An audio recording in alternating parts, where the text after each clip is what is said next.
seat back there. Find a place to sit down. You got the video going already? Alrighty, yeah. There you go. Now, if you post that on YouTube and you get 1 million views and it goes viral, you make $1 million. You don't have to give me credit. My name's Ryan. I'd like to call it. I'll give you a percentage. Hey, there we go. I appreciate it, buddy. All right, hello and welcome to the West Virginia Penitentiary, everyone. My name is Ryan. I'll be your tour guide today.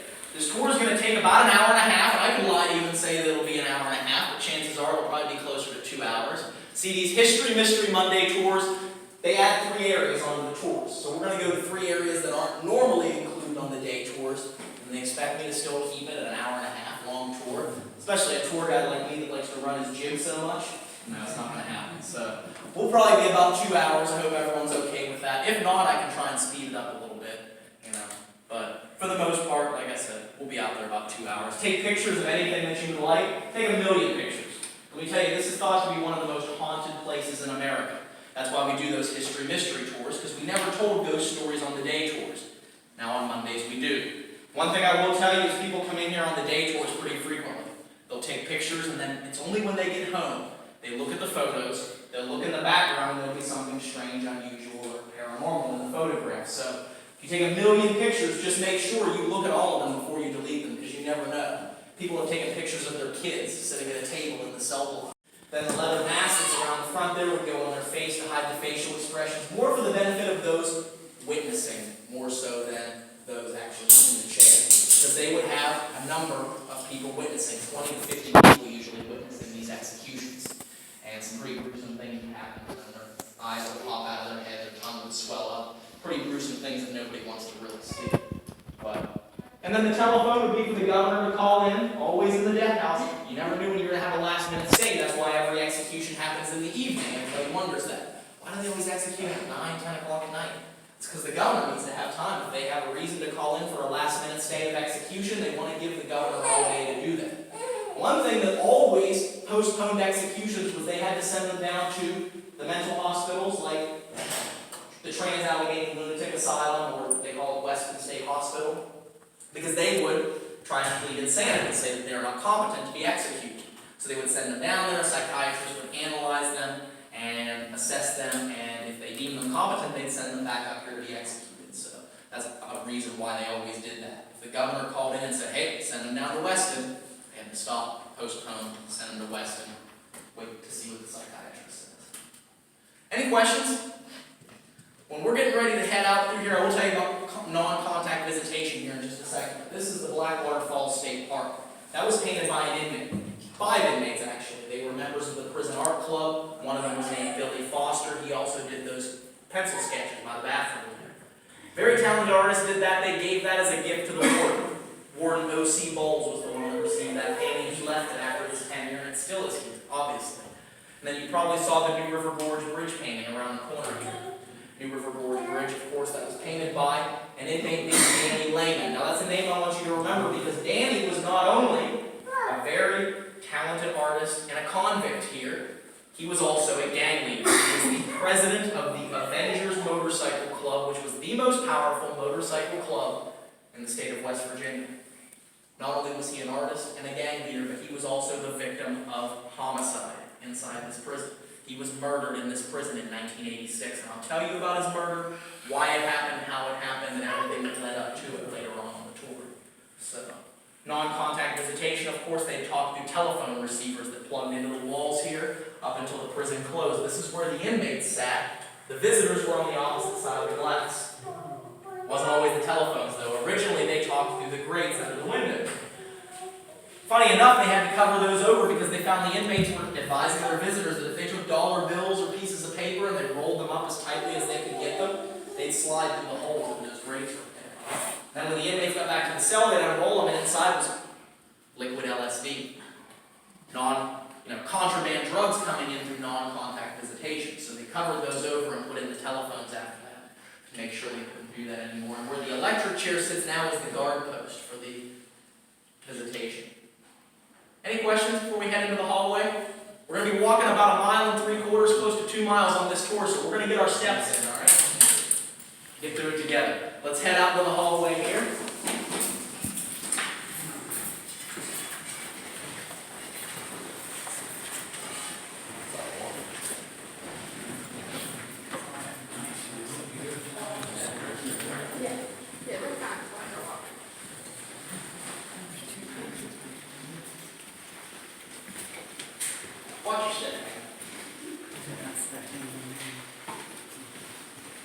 Watch your step in the doorway there. Not a problem. Watch your step there. Catch your toe. Just high enough.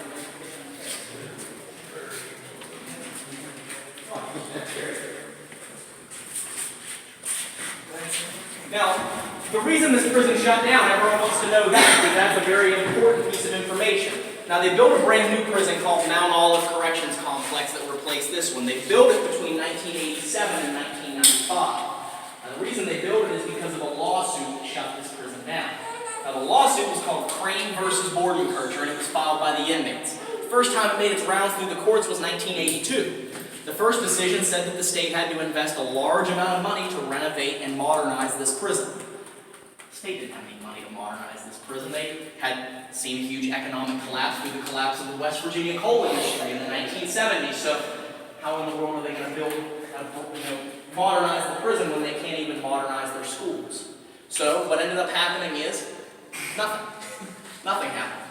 Finally, the last time this lawsuit was decided upon was 1987. They deemed this prison to be a violation of the 8th Amendment to the United States Constitution, which protects all of us against cruel and unusual punishment.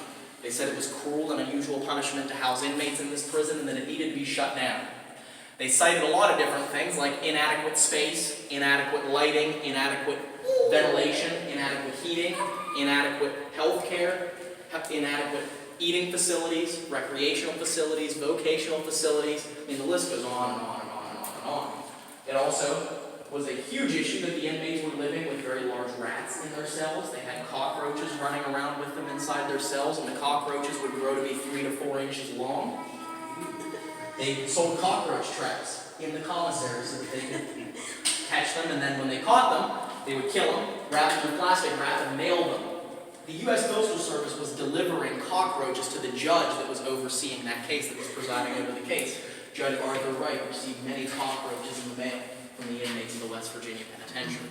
But I will tell you that there was an expert witness named Michael Lane that came into this prison to tour it. He had worked in federal prisons for about 25, 30 years. After his tour of the West Virginia Penitentiary, he said that this was the worst prison he had ever set foot in his entire life. And he said it fell well below the minimal standards of living that should be constitutionally allowed by law. So that's why they shut it down. Cruel and unusual punishment. But I will tell you that as we move throughout the tour, I'll be giving you more examples of that. Things that were structurally wrong with the facility, things that were just not up to code, and things that really provoked the inmates into violence. And we'll also talk about other history as well as some ghost stories. Show you some actual pictures of paranormal photographs, some pictures of what they believe to be apparitions or entities. So, any questions? We're going to start the tour by moving to the north end of the prison. That was built between 1866 and 1899. The oldest half down here was built between 1929, or the newer half rather, was built between 1929 and 1959. So we'll come back down to the new half. They built it because of overcrowding and overpopulation. And watch your step again right here. Yeah.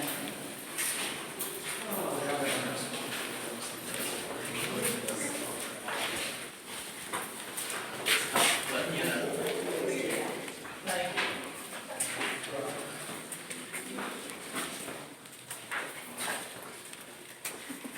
Everybody's got to have one skill.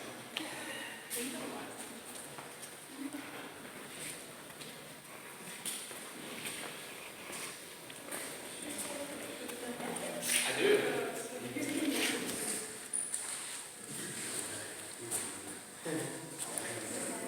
Oh, no. I see again. I didn't wear my glasses today. I left them in the car. I'll wear my sunglasses. This is contact visitation. Now, for the last 8 years, they would have tables and chairs in here where they would actually visit with their visitors who would come in. Now, of course, visitors are not always adults, right? You're going to have kids that are going to come in and visit with the inmates, and this is not the most friendly of buildings. They wanted to make sure that some of these visitors were not intimidated by the structure itself, so 3 inmates, Sean Adamy, Smitty Harding, and Jim Atkins, painted on the walls to make this a friendly environment. This is the last 8 years of this penitentiary's operation, the late 1980s into the mid-1990s. So, we got some modern cartoons on the walls in here, right? The The kids would always recognize the Teenage Mutant Ninja Turtles that were painted on the walls here to make sure they would feel comfortable. Merlin the Magician, Puff the Magic Dragon, and then over here Excalibur in the corner, which probably King Arthur would have gone with that, which is not finished. And then this beautiful nature mural behind the wall over here. That was all done by these 3 inmates. Now, they had to be careful. They did put in a temporary bathroom structure for them to use the restroom. But again, if they were smuggling in liquid LSD through non-contact visitation, imagine what the contraband coming in through contact visitation would look like. So, they had to make sure they weren't smuggling in contraband and let the visitors know. If you're caught smuggling in anything illegal, that's a felony charge. And you could very well have to spend time yourself in prison. You could be the one getting the contraband on the inside after that. But they didn't build it in a very expensive fashion because they knew the prison was going to close. They didn't build this room until 1988. And by then, they already started building Mount Hall to root these inmates.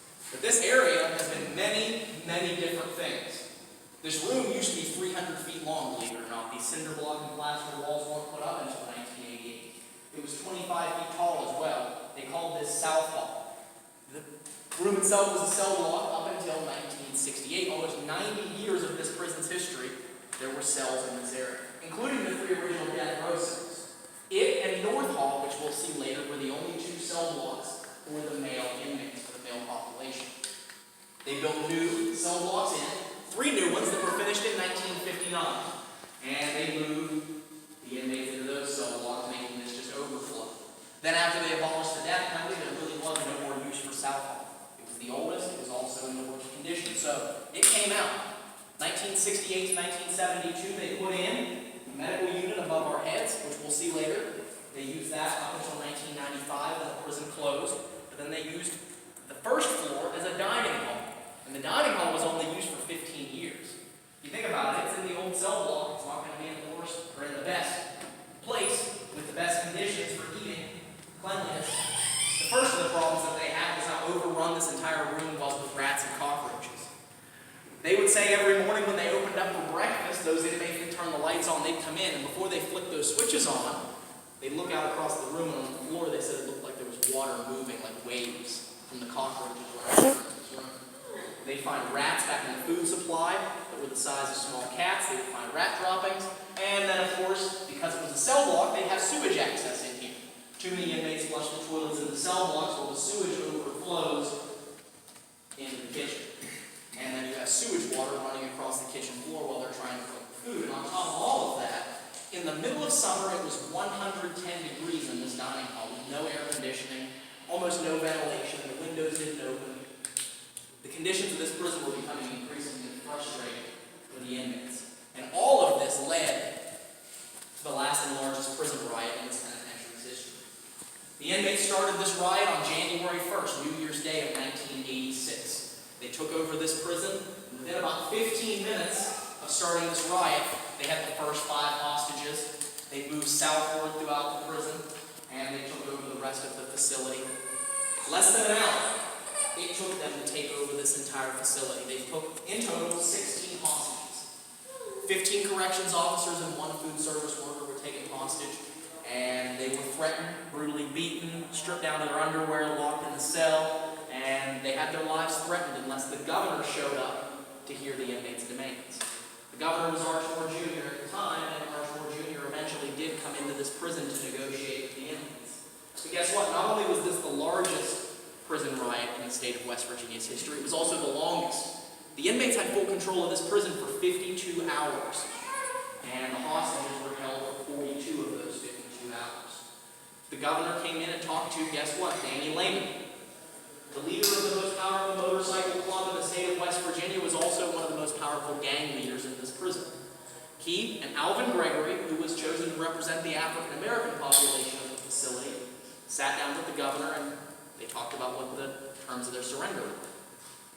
The governor agreed to sign an executive order to build the inmates a brand new cafeteria with air conditioning and cleaner eating conditions. And as soon as he signed off on that, the inmates agreed to stop rioting. They took over this facility, took back control of the facility and the inmates were punished for what they had done. Now there were 3 inmates that died during this riot because they were labeled as confidential informants. Confidential informants provide information to the officers and the staff and are kind of used as a tool by the administration to keep control of the inmates. Well, the inmates have a different name for them. These convicts call them rats and snitches.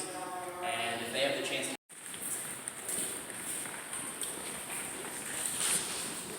If you look down in the corner, you can see the names of the 3 inmates that came in this room.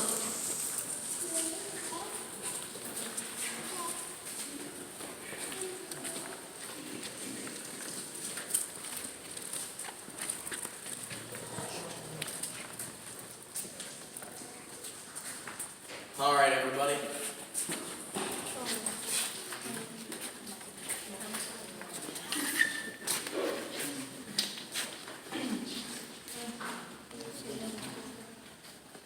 You're now in one of the most famous hallways in this prison. Now, it was just called the MDR corridor, main dining room corridor, but after 2004, we've called it the Shadow Man hallway ever since, because a very famous paranormal photograph was captured here by a lady named Polly Gear. She was on an overnight ghost hunt, and she heard a noise coming from the end of the hallway down here and went to go check it out. So she was walking down the hallway, and she saw what looked like someone walking up to her.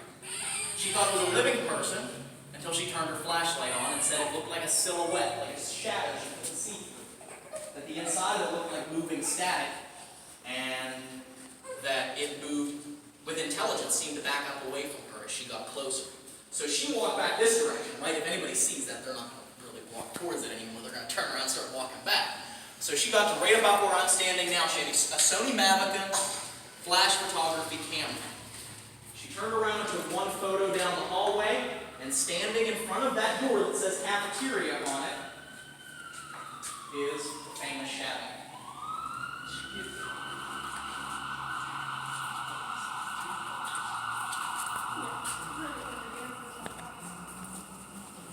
That is one of the most famous paranormal or ghost photographs captured in this penitentiary since it closed. I'm sure it's not going to go to sleep on me there.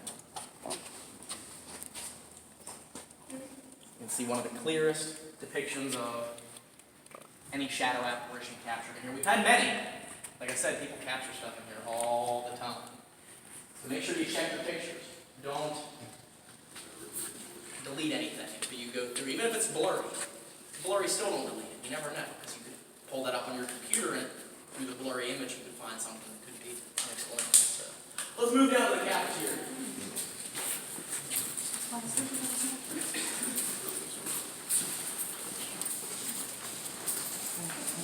Right here is actually where the serving line began when this was the dining hall. So you can see the change in the tile. Everything behind the serving line was actually the kitchen. Everything that direction was the dining hall. So you can see kind of the size of where the separation took place. What was the eating area, what was the kitchen. The inmates would walk down this hallway. They used to have an ice machine back here behind this door, and they come with bags that they could put ice into in the hot summer months to keep them cool. If you look on the door, you can see they were limited to 1.5 bag only. So that was, of course, written by an inmate, I'm sure, but I always found that fun.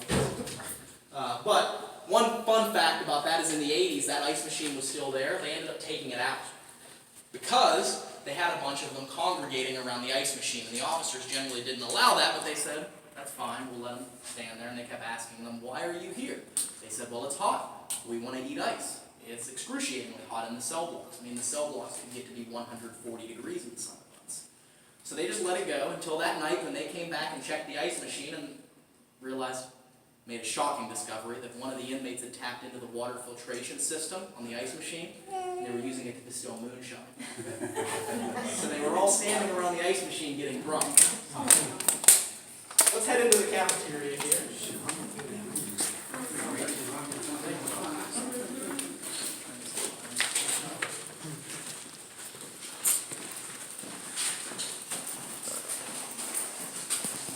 Remember, 140 degrees in the cell block, so when they came in here and suddenly had a nice 70-degree temperature-controlled dining hall,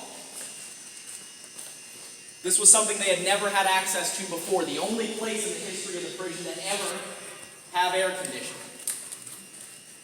To supervise this room, I mean, take a look around. It's pretty big, right? You could feed about 160 inmates in here, and then there was about 25 to 30 inmates that work back in the kitchen.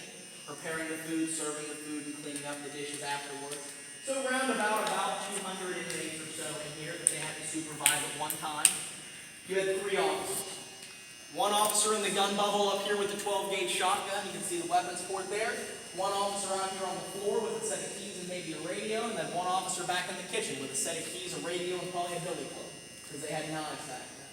The inmates were cooking back in the kitchen, had access to butcher's knives, paring knives, they had the sharp cooking utensils, forks, which all had to be checked in and logged after every shift, but still, if something were to go down back there, you know, the officers needed to have something a little bit more durable than their fists to fight off the guys with the knife. So, I remember there was a story, one officer that worked back there, she was so terrified to work back in the kitchen, she refused to do it for months of working there. Well, one day they told her, you're going to have to work in the kitchen today, we need someone back there. She came back through the cafeteria, went back into the kitchen, she locked herself in the guard station back there. Then she went back into the back of the guard station, where there was a bathroom, locked herself in the bathroom, and didn't come out for 8 hours. That's how terrified she was to work back there. So, it would be pretty intimidating. They only gave them about 25 minutes at the most to eat their meals. That was shifting. They had about 600 to 700 inmates to feed, and they had to feed them 3 meals a day. They could only seat 160 inmates. So 25, sometimes 20 minutes if they had more inmates. They would come in and go through the chow lines. Of course, the left-hand line was your everyday food offerings.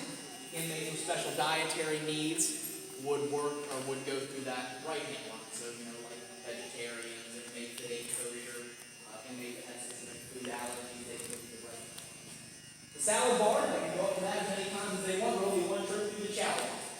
They'd sit down at tables that were molded down to the floor, and you can see where the tables actually used to sit. You might even be standing where the table used to sit there. So they gave those to the new facilities. When they closed this one down, they were lightly used tables, you know. Can't get rid of them. Got to be fiscally responsible, right? They put the dirty trays back through the windows in the corner, passing them to the dish tank workers who were back there washing the dishes. Again, they were convicts too. Then they'd come up this wall here and exit through the same door they entered. They had to turn their silverware. They did not have both a fork and a spoon. They were not allowed to leave this room. They didn't want them to turn those into weapons, right? Weapons material was already frequently and common enough. It was already common enough in the cell place. Last thing they wanted was to just hand it to them when they got done with their meals. So, silverware collection on the wall, there's where that officer would go. The officers could eat the food as well, though. And it's all made by convicts, so but if they were brave enough to eat that food, they could go back behind that wall with the truck on it, and that is where they ate their meals. I've seen a few creepy things in this dining hall cafeteria. I remember back in the kitchen a while back, this was probably about 6-7 years ago, I was back there by myself in the kitchen before one of the paranormal investigation tours. I was looking back towards the walk-in coolers and freezers back there, and I saw what looked like someone walking by the windows along the back wall, inside with me. I saw his shoulders, I saw his head, his arms walk as he went by the window. Disappeared into the dark corner, and I turned my flashlight on, and there was nobody there. Just came that quick, he was gone. So, 2010, doing an EVP session back in the kitchen behind door number 11 right there. And normally you want silence whenever you perform these. That way if you capture any strange and unusual voices, you can tell what they are. Well, all of a sudden we started to hear whistling from out here in the dining hall. And my first thought was, all right, they're ruining our EVP session. Whoever that is walking around out here needs to stop whistling. So I grabbed the door, and as soon as I opened it up, it's like as soon as that door cracked open, the whistling stopped, and there was nobody out there. No footsteps running, no walking. I mean, even I've been working here for almost 11 years now, and even I can't take off running in the dark when it's pitch black in this room and not making noise. You know? So nobody around, nobody hiding, couldn't find anybody out here. It was just empty. So maybe some disembodied whistling. I'll give you a few minutes if you want to look back through the windows here. We don't have time to walk back into the kitchen, but I will tell you if you come back on our paranormal ghost hunting tours or our twilight tours, you can explore back there by yourself.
and killed the state trooper out in front of the prison.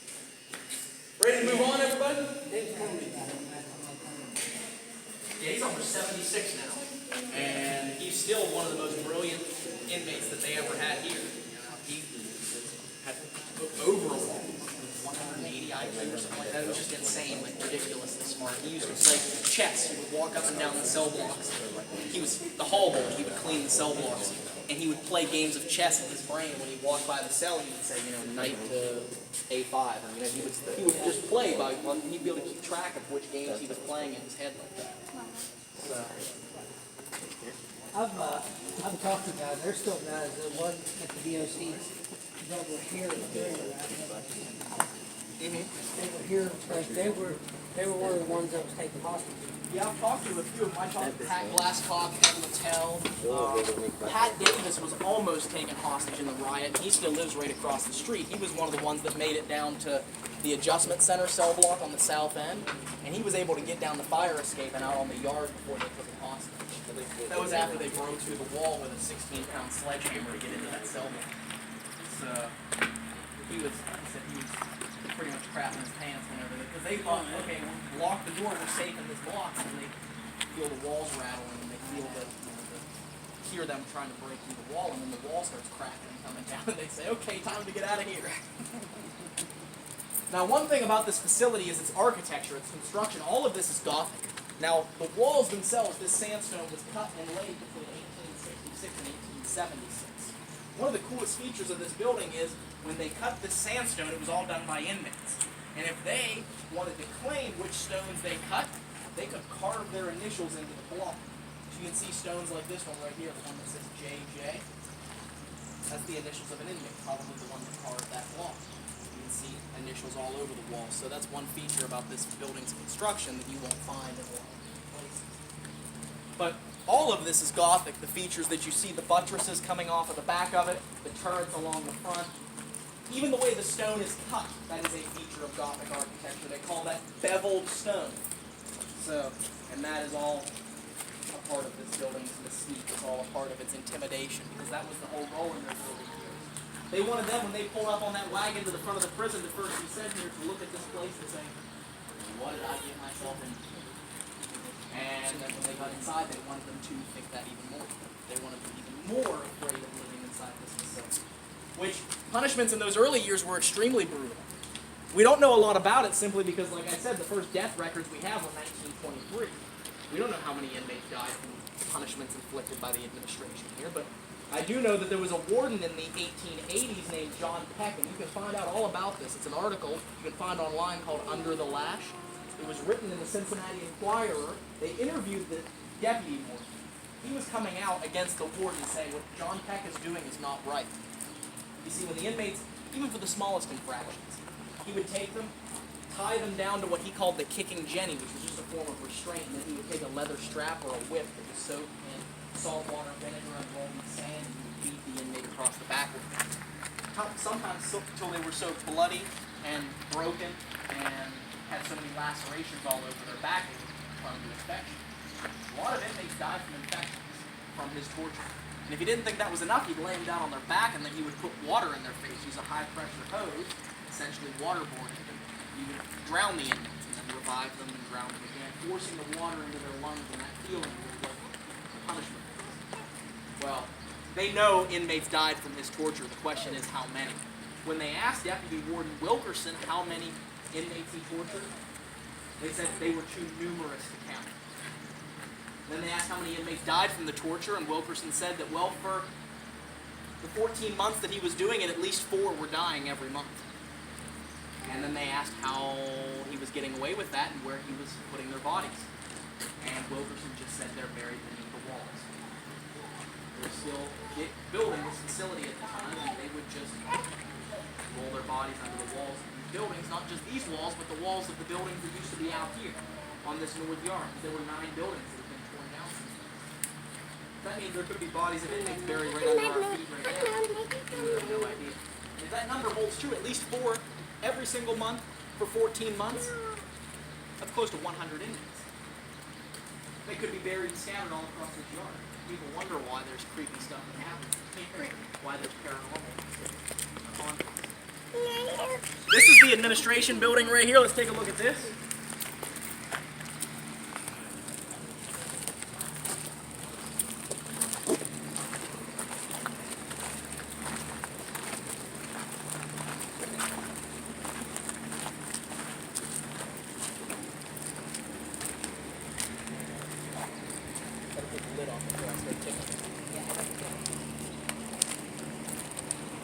So, the administration building, it is 4 floors.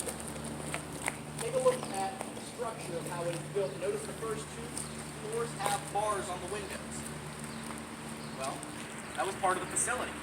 First floor we'll see later along with that basement. I promise I'm not going to deprive you of that dark, creepy basement. We'll go down there and talk all about it later. But the upper floors are off limits because of the structural damage and the water damage in that part of the prison. It was left and abandoned in the 60s. Did not do anything with it, so by the time we were able to get there and open up tours, it was already beyond repair. So, the second floor was all administration offices, just different areas where they could have secretaries, warden's office, deputy warden's office. Third and fourth floor, that was actually a living quarters that was set aside for the warden to live with his family. The law stated the warden had to live on premises, so the third and fourth floor at that time, up until the 1960s, is where they kept them. It was a pretty dangerous situation once the prison became more and more violent. So they built the warden a separate house on the far south end and moved them in there, and they lived there up until the prison closed in 1995. But people will still see, even though nobody is allowed to go up there, we don't even allow our staff to go up there on those upper floors because it is so dangerous. But they will say that they'll see a woman looking out that window, which is kind of creepy. We don't know of any records of women that would have died up there, but they report that she's wearing some sort of Victorian-style ball gown, that she's looking out that window. And some psychics or mediums have even come by, if you believe in that sort of thing, and reported that she is sad for some reason when she's looking out those windows. It feels like she can't escape from up there. But like I said, we haven't found any historical record that could explain that story. The new building over here was West Virginia State Industry. In those later years, they would work in that building, in those workshops, plumbing repair, woodworking, small engine repair. They even had a license plate factory and a sign shop inside that building there. And you always knew what inmates had worked at the license plate factory, because if they were working in there and they were placing the plates under the press and they didn't pull their hands back fast enough, that license plate press would come down and crush their fingers off. So if you came in and found inmates that were missing fingers, you probably bet they lost their license plate. Just workplace hazards, right?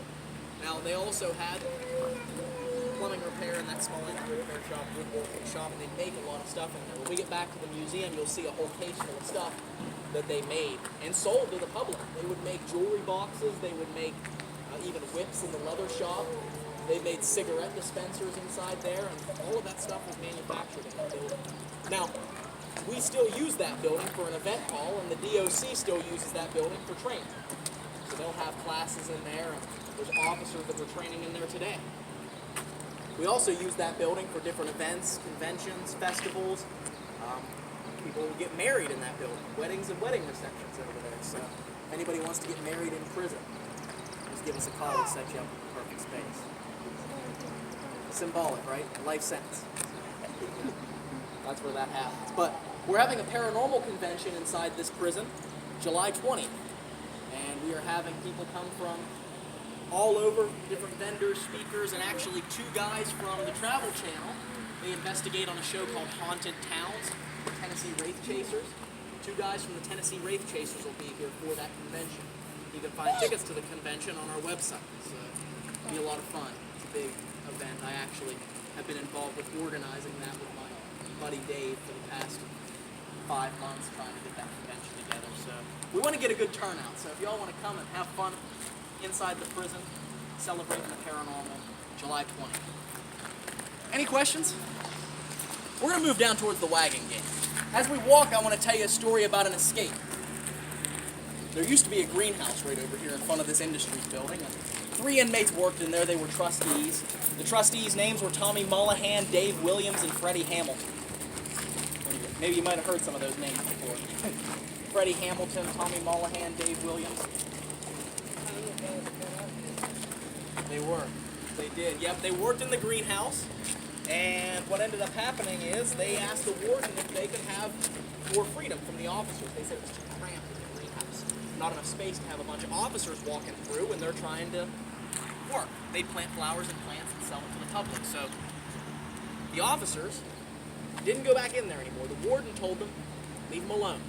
Now the warden was a man named Carl Legursky. Carl Legursky eventually lost his job because of that decision. He was fired because of that. And that was because 3 months after he made that decision, these inmates went missing. They had no idea where they went. They weren't in the cell blocks, they weren't in the dining hall, they weren't in the yard, they weren't in the classrooms. They came out to the greenhouse and they lifted up the plywood floor and they found the entrance to a 47-foot-long escape tunnel that went from the greenhouse underground, under this back wall, and out the other side. Now, they were very well equipped to do this. They had taken this tunnel and they had it all squared off. They had run electricity down in there, so they had lights, fans, see where they were going, circulate the air down through this tunnel. And when they made it out the other side, they'd taken a piece of plywood and cut it to look like a manhole cover. Sewer entrance, right? Pretty easy to cover it up. Well, they covered up the exit to that tunnel and then they took off in different directions. It only took them about two and a half weeks to a month to bring them all back here. And the inmate that made it the furthest was Freddie Hamilton. They called him Fast Freddie for a reason. In the 2 weeks that he'd been gone, with no food, no money, no car, he made it from here to Oklahoma. So his goal was to try and make it to Pebble Beach so that he could play golf on Pebble Beach golf course. He never made it. He made it to a convenience store where he was going to stop and rob it to get food and money so he could continue on. And he held a gun up to the store clerk, and apparently she had had a bad day because when he pointed the gun at her, she told him, "You're not going to get anything, get out of here now." I guess turned on her mom voice to him because he put the gun down and walked out and sat down on a park bench across the street and waited for the police to come and arrest him. Stayed in Oklahoma for a couple weeks while they did some stuff to deciding whether or not they were going to press charges on him or not, and then they eventually just sent him back here. He's still down at Mount Olive, so still one of the inmates locked up down in Mount Olive. He's getting up there in age too. A lot of stories, I'm sure. Now let's move down to the wagon.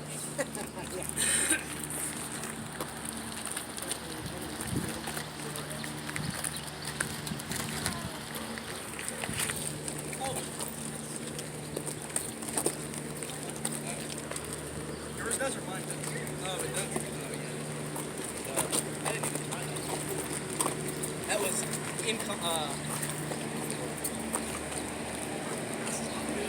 that's how you know I've been talking too much today. Yeah. I didn't mean to do it.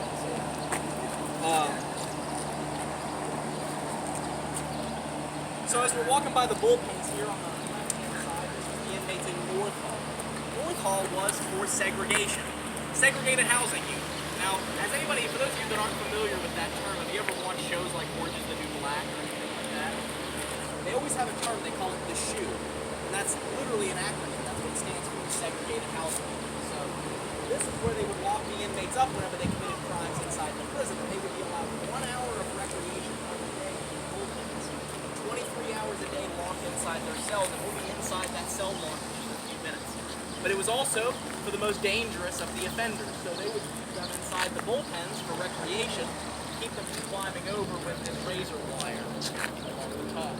Let's not run over here. Move out of the way.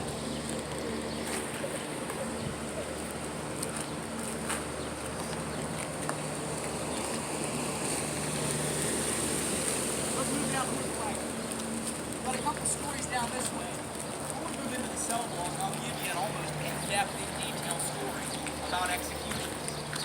But then we'll go inside and see some cells, because I know you all are excited and pumped to finally see some cells.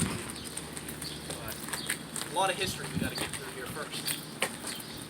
The wagon gate was where they brought in large truckloads of supplies, right? Well, the wagon gate was also one of the most popular ways for them to try and escape from this prison. Is this lady really driving back out here? No, I don't think so. I think we're good. I was going to say, make us move out of the way twice in 30 seconds? I don't think so. But yeah, we're going to move out of the way twice in 30 seconds. find Parker. I will tell you a story while we're waiting for it. I think he's picking up something. But Yeah, they got yeah. They had an escape in 1946, or rather an attempted escape. 4 inmates were actually trying to jump on a truck, a delivery truck, to ride it out the wagon gate. They jumped in the driver's seat and tried to drive it out through the wagon gate. Now that was not successful at all. They forgot about the other security measure, which was a mounted machine gun inside the wagon gate. They opened fire on that truck, and 3 of the 4 inmates died. The 4th was very severely injured. My buddy Dave actually was on eBay scrolling and found a press photo from that escape. And it is a picture of that truck sitting in the wagon gate filled with bullets. So, kind of an interesting story though. That was 1946. We'll just stand back here for a few minutes while we wait until they decide how long they're going to be pulling cars up and down. Now, back in the back corner there used to be a cell block, and that cell block in this back corner was where they housed the women of this penitentiary. The women were here until 1947 when Penn Springs was completed. One of the women that we had here was a woman named Kathleen Maddox. Now Kathleen was convicted of armed robbery. She robbed a man in Charleston and was sent here to this prison. And while she served time here, her young son, she was a single mother, his name was Charlie Maddox. He was sent to go live in McMecken with his grandparents and his aunt, and was raised here. Now she served about 7 years here, and when Kathleen was released, she took her son and they moved across the country, always coming back to visit them. This was like home. Well, she remarried, and this man that she remarried adopted her son. It just so happens that the man who she married, his last name was Colonel Manson. He adopted little Charlie Maddox, and after that, Charlie Maddox became the infamous Charles Manson, the famous cult leader from California who was convicted of the helter-skelter murders in the late 1960s. He grew up in this area. This is his home, his self-proclaimed home. And his family all lived in this area until they all passed away, but there's still people that were kids when he lived here who have pictures with him. Even as a teenager, they have pictures of a teenage Charles Manson going to different school dances, going to different parties, and he spent a lot of time here when he was young. I think the last time he was here was when he was 20 years old. He was visiting his family, and he ended up robbing a gold exchange store and having to steal a car and take off across the country.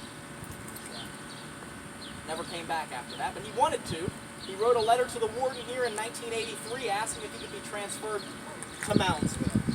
Now the warden told him, no, you are not coming to Moundsville. And in fact, it was a 2-page letter that Charles had written to the warden of the penitentiary, Warden Bordenkircher. Warden Bordenkircher responded with a 1-sentence reply. He said, you'll come to West Virginia when hell for you is over. And that was it. And he never came back here. So, believe it or not, Charles Manson always talked of West Virginia fondly. Even into the late 80s, he talked about in interviews about his mom being here and how he would come in to visit them. But he never came back. He died in 2017 in November over in California. So, and I guess that even more makes that letter that he wrote more of a novelty item. So, if you want to read a copy of that, we don't have the original in that display case because someone thought it would be a good idea to take it back to California. We had to go to California and get it back and bring it back here. So, but if you want to read that letter, handwritten letter from Charles Manson, it's in our museum. Let's move over to the parking lot.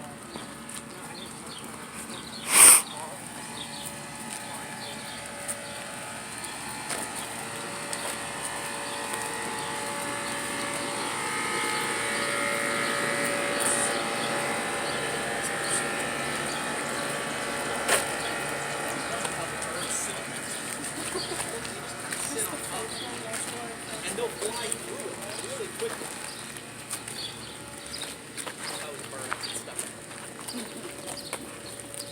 Now, right where we're standing now, because we stepped over here into the parking lot, before 1967, we'd be standing in the death dungeon.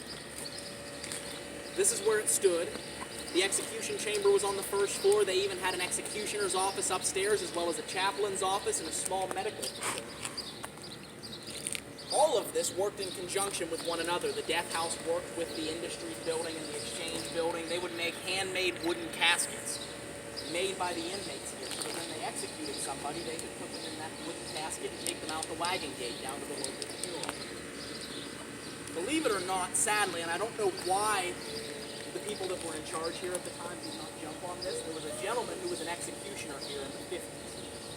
He had a bunch of stuff from the prison. He was getting ready to pass away. And his family contacted the organization that I work for, who gives tours here, and asked them if they wanted to take any of his stuff. In that collection was a handmade wooden casket made inside this prison by the inmates of this penitentiary. The guy in charge at the time said, "No, we don't really have room for that."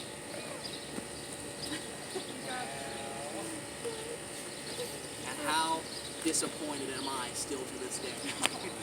But that still would have been really cool. But the death house saw 94 executions, 85 by hanging, 9 in the electric chair. There's lots of stories of these, and of course we don't have time now to sit here and talk about all 94 of them. But if you want to read about them, there's a book in the gift shop called Pronounced Dead, The Executions of the West Virginia Penitentiary. One of the most interesting was 1931. This was of a man named Frank Heyer. He was, by all accounts, a pretty nice guy. All of his family said they never saw what happened coming. But they said when he got drunk, he got mean. That he couldn't handle his liquor. And one night he was drinking. He got into a fight with his wife about finances because they owned a restaurant in Pocahontas County. And he beat her to death with a broom handle. He was executed for that, but he was the largest man up until that point, and the heaviest man up until that point to be executed here. And they were afraid he was going to break the gallows. They had to use sandbags to test it to make sure he wasn't going to damage the gallows. Well, that wasn't the problem. That worked just fine. What ended up happening is he stepped out onto the platform, they put the noose around his neck, and they triggered the trapdoors to open. He fell 7 feet down, and when he reached the end of the rope, it ripped his head right off of his shoulders, and he decapitated in front of everyone. That was too gruesome for everybody that was invited to witness this to see, and the newspapers were pretty appalled by the grotesque nature of what happened. So they asked the warden in an interview, what caused it? How can they prevent it in the future? And the only thing the warden could come up with on the spot was he said Frank Heyer had a soft neck. Whatever that meant. But I will tell you, they took measures and steps to make sure it never happened again, and it didn't. In all the years that this facility did executions, after 1931, there was never another decapitation during the execution. Now, here's a fun story that kind of has a little bit of backstory to it. This is going to be important. Have you ever heard of the Lindbergh baby? In the 1930s, there was a royal baby that was kidnapped. This baby was kidnapped and held for ransom. They expected big money, and then the baby ended up dying. Now, a lot of countries around the world put new laws in place stating that if you kidnap somebody and you're holding them captive, if they die from a disease that is a direct result of their captivity, or if they die from an injury that occurred while they were captive, you can be charged with their murder and you can be executed for them. They put these laws in place all across America. The first people to be executed under this new kidnap murder law in the entire United States of America, they were executed here in Moundsville, West Virginia. The two that were executed, Orville Adkins and John Travis. They kidnapped a preacher, held him ransom in a coal mine, he developed pneumonia and died from it. That's what happened. So they were getting ready to be executed. They stepped out onto the platform and did simultaneous hanging. They were standing there waiting to be executed, saying their last words, about to have the bag put over their head. Orville Adkins' trap door comes open accidentally. He fell headfirst into the concrete floor below, which is about 9 feet down. And he was in bad shape, you can imagine. He was not in good shape. Well, what they ended up doing, they had no idea, there was no protocol. I mean, what do you do if you don't put the noose around their neck before you drop them down through? Well, they put him on a stretcher, they carried him back up through that trap door, they stood him up there, put the noose back around his neck, and they hanged him right there in the state that he was in. So, and that was the end of that. But that execution made Time magazine for those two reasons. Kidnap murder law, and then that mishap. They wrote about that in Time magazine. Now I'll tell you about another inmate that was executed here when we get back to the museum. That was Harry Howard. We'll save that for then. 1951, they switched over to the electric chair. The electric chair was, of course, built by Paul Glenn. He finished it. The first day that it went into operation, March the 26th of 1951, 2 men were executed in succession. The first one, Harry Burdett, was at 9:06 p.m. The second, Fred Painter, was at 9:22 p.m. 16 minutes apart. They sat and died in that chair. So they didn't leave much time for that chair to cool back down before they put the second one in, strapped in and executed. I will tell you that they were partners in crime. They were best friends. They were drinking one night in Kanawha County and they ran out of alcohol, and then when a man who had wine, they asked him for some of his wine to share, and he wouldn't do it, so they stomped him to death in the middle of the street. It seems like there's a pattern going on. These guys seem to get drunk and kill people, but that was a lot of them.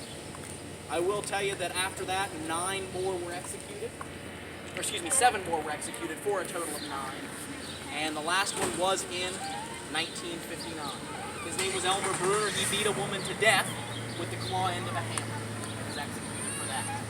The death penalty was abolished in 1965. There was one more man on death row. His name was James Burton. Convicted of raping and killing an 11-year-old girl in Clarksburg, West Virginia.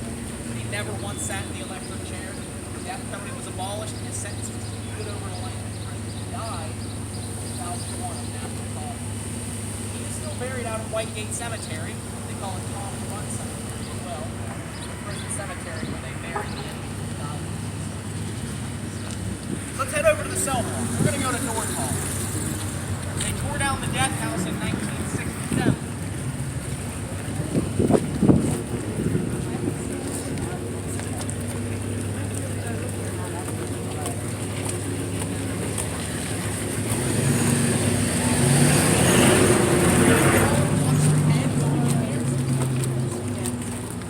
I don't want anyone to crack their skull off this. Watch your headphones.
You are now inside North Hall cell block. Now, before we talk about all the caging, the fencing, and the segregated housing unit that was in here, I want to tell you about what it was used for in the early years. Because it was one of 2 major cell blocks at that time. You had South Hall, you had North Hall.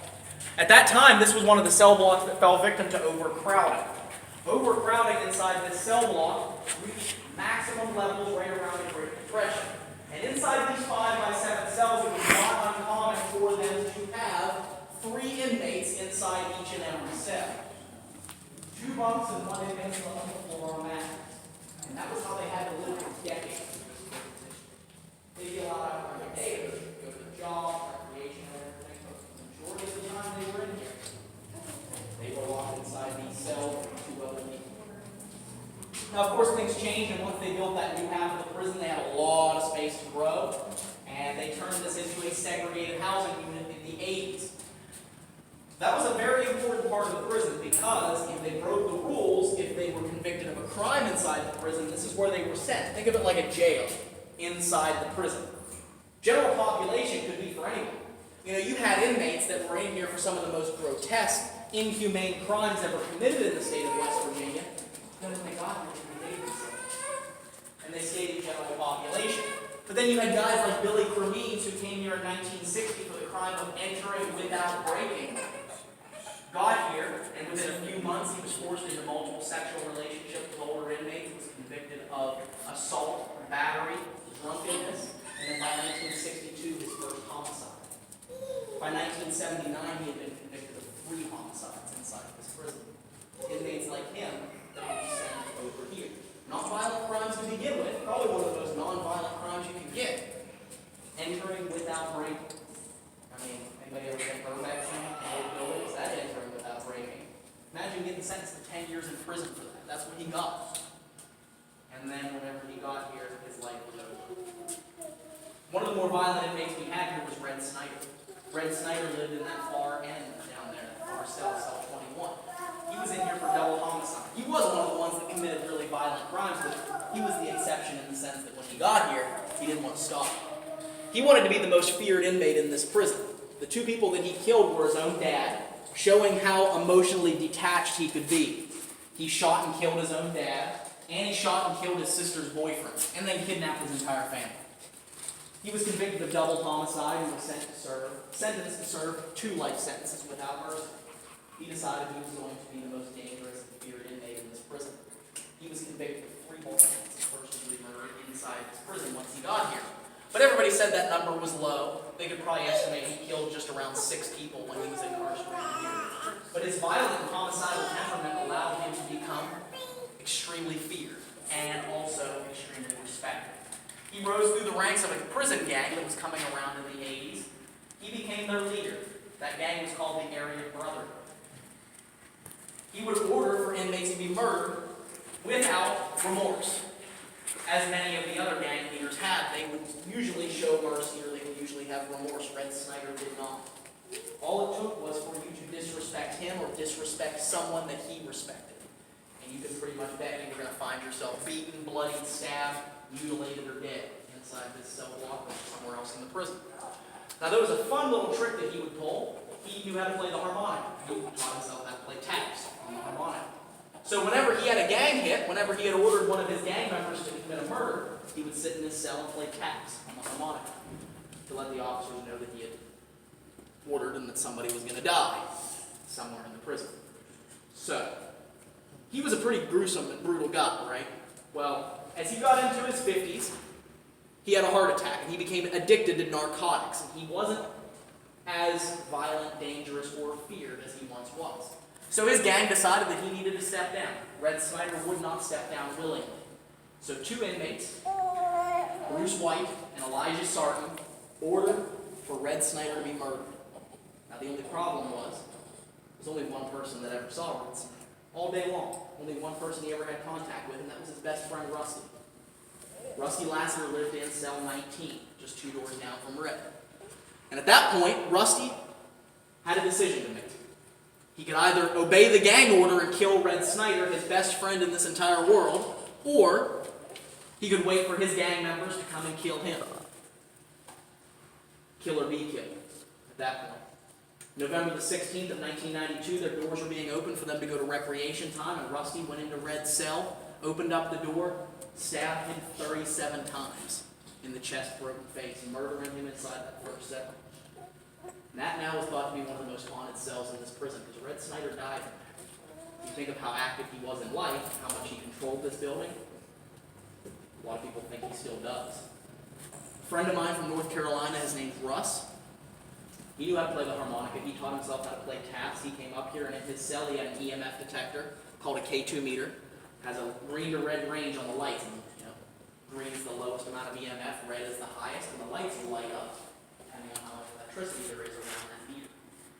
So he was in the cell, and he offered Red. He said, "Red, I brought a harmonica. Do you want me to play some music for me?" Immediately spiked up to Red 4 times in a row. So he started to play, and as he was playing, it just kept spiking. When he stopped, it didn't.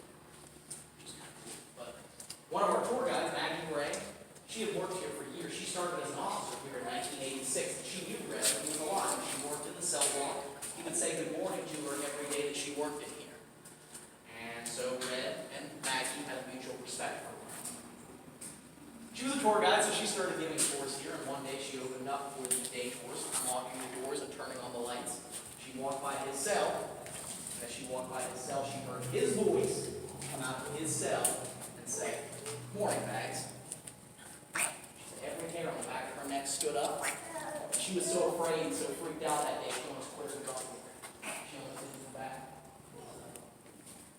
People will still capture this voice inside that city. Back in 2010, Rusty Lasseter was named stabbing murder at the center. He was released off parole. And one of our friends, all in here, the lady, Shannon, came down to tell Red about being that person. Came down and said, "Red, I have something to tell you." Play back the digital audio recorder. As soon as she said that, the remaining voice said, "I already know." And Maggie listened to that, almost broke out in tears when she said, "That's Red's voice." That is chilling, because that is 100% the voice she remembered before he was alive. So, that's creepy. So if you ever come and stay the night, you can come and say hi to Red. That's why people leave cigarettes and chewing tobacco and flowers in there. They're trying to bribe us and talk.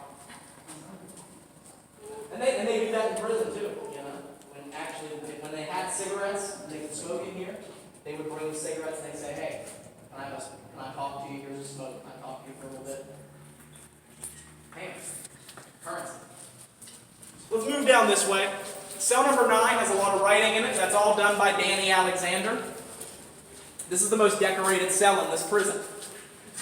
Scrap or Scrappy is what they called him. And he absolutely loved rock and roll music. I don't know if you could tell or not.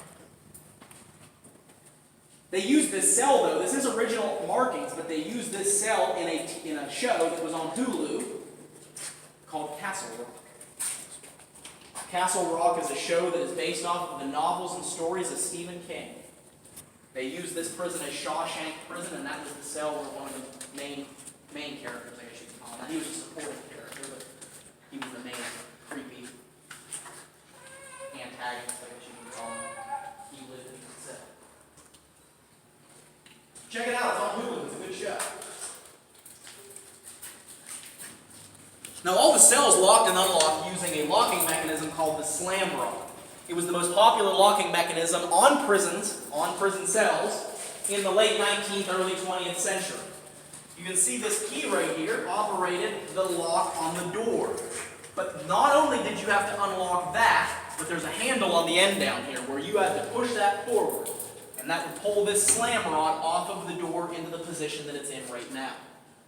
And then the doors would open. Until you pulled that slam rod off, that door was not open.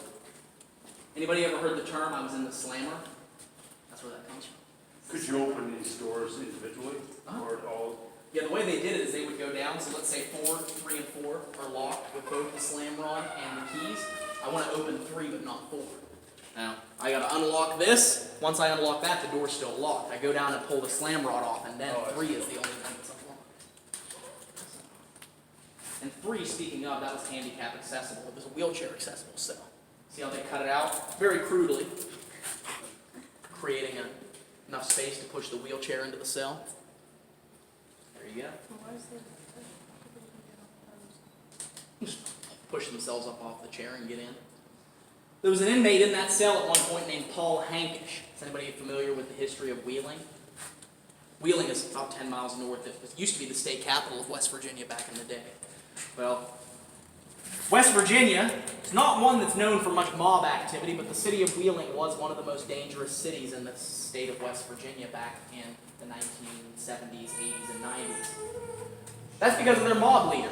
The leader of the Wheeling mob was a man named Paul Hankish. He lived in the cell for a while. Now, he was in a wheelchair. The reason he was in a wheelchair was something that happened to him before he rose to power. He was trying to take over the mob from the current leader back in the 60s, Bill Elias. And there's speculation on exactly who planted the charges, but let's just say somehow 3 pounds of dynamite found their way into the front engine compartment of Paul Hankish's car. He woke up one morning in 1967 to start the car, blew off both of his legs. How he survived, I have no idea. If you look up Paul Hankish Wheeling car bombing, and you see a picture of that car, you will not believe that that man survived it. But he did. He just didn't have any legs.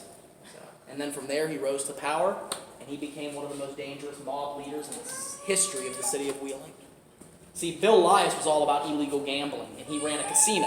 That was his stick. Paul was all about drugs, prostitution, murder, and also threw some gambling in there too.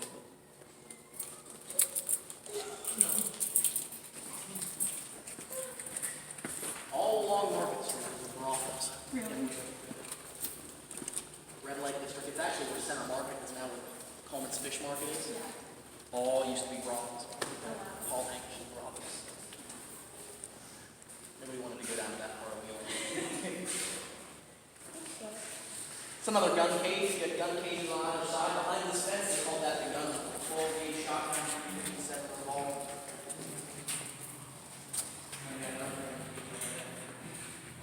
Along this back wall, everybody, you got a shower. Imagine that. They would padlock them in 4 inmates thrown in the shower, and then the officers controlled that water. They had no control over the temperature or pressure of their own shower water, so you didn't make anybody mad. Because these inmates would, when the officers went to pass the trays through to them inside the cells, they would throw urine at them, feces at them, they'd throw lighter fluid at them and try and set them on fire. A lot of violent things were done to the officers when they were working here. Just to pass out trays, they had to put on a whole CERT outfit. They had to have a face shield, protective vest, and the DOC even invested in a rolling shield back at one point where they would roll the shield up to the door, and the shield itself had its own beanhole. Open up the beanhole on the shield, roll it up to the beanhole on the door with the tray. Seems like an awful lot of work just to give these guys food, right? That's the way it was. The inmates would take lighter fluid, douse their pillow blanket in it, and set it on fire. This is the only cell block in the prison that was required to have a 1-inch fire hose to put out fires as the inmates sat inside the burning cells. Or they'd set each other on fire.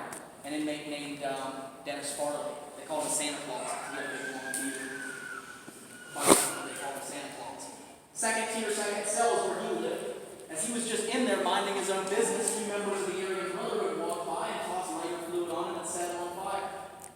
And he almost burned to death inside that cell. They pulled him out just in the nick of time to the point where his injuries weren't fatal. And he was still in really bad shape. Imagine that being trapped in a room and having somebody throw lighter fluid on him and set him on fire. How painful that would be. He was transferred down to Huntsville, served time in Huntsville until finally his whole conviction was thrown out. Because they found out the state police had not handled the evidence correctly in his murder case. I guess with bad luck of getting set on fire, I guess maybe there was some universal karma there. They said, I think you could have punished enough. You got set on fire, we're going to let you out. There's a whole other row of cells going down that way. Interestingly enough, A block in North Hall, which is this side, saw more murders than any other cell block in the United States of America. One of those casualties was Danny Lane. Remember Danny? Head of the motorcycle club. He was the one that painted that bridge scene back in Milwaukee. Pretty dangerous guy. Now, he was the head negotiator of that riot. They always talk about him as being a ladies' man. That when he would go to the hospital because he had a bad case of gout. He would get in his foot all the time. He would have to go see a specialist. And, well, Danny would always send roses to the nurses at Reynolds Hospital when they were leaving. And they would always be so surprised that he was a convict. But then he would come in here and he would order for somebody to be murdered. It was like leading a double life, you know. Had that 2 different sides of his personality. November the 23rd of 1986, he came in off the bullpens, coming in from recreation.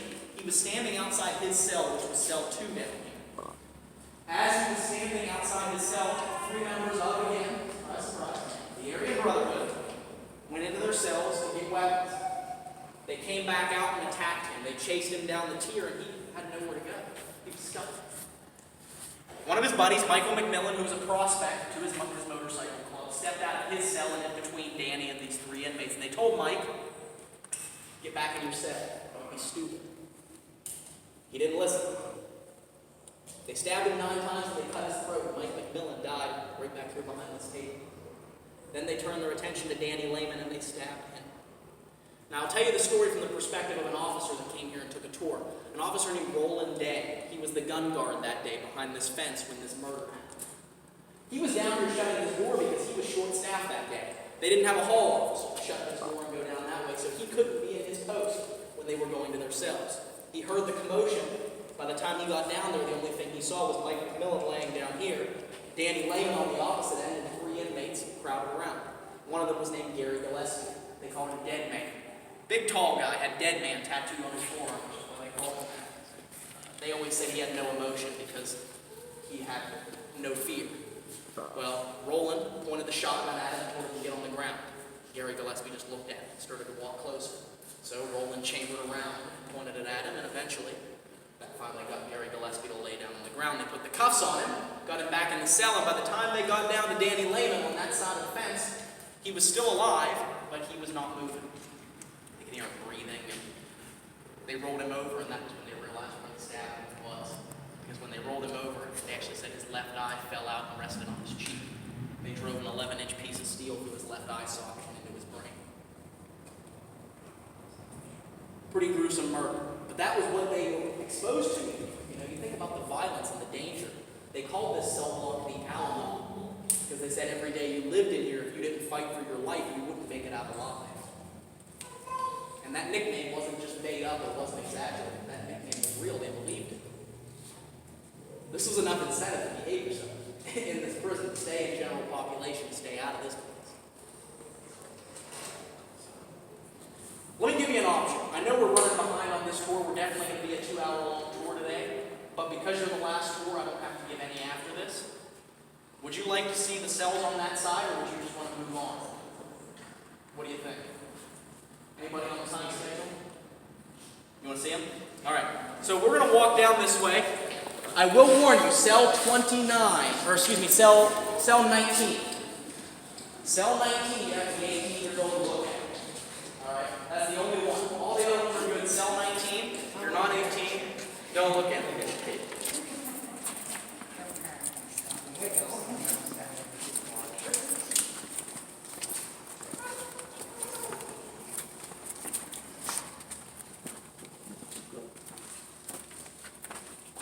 Cell number 2 was Danny Lehman's.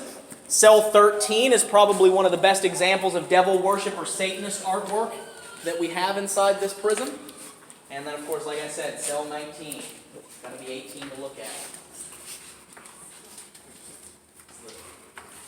Legal age, but you're allowed to view pornography. So.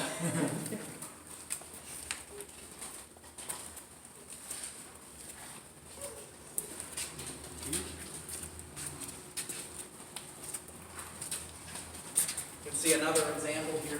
They would cut pieces of steel off the door to turn into weapons.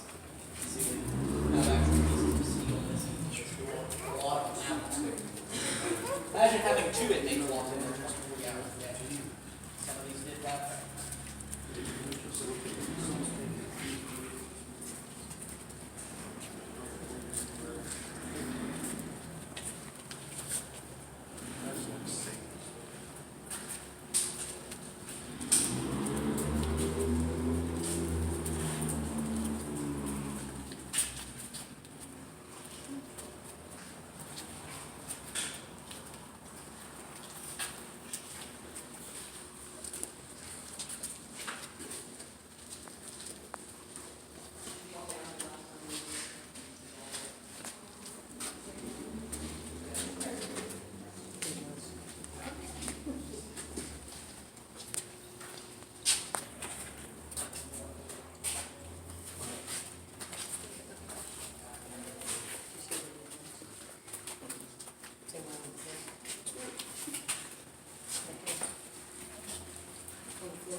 everybody get a look at these cells? See why you got to be 18 to look at cell 19? It's not that bad. It's not too bad. Just a bunch of cartoon porn, that's all.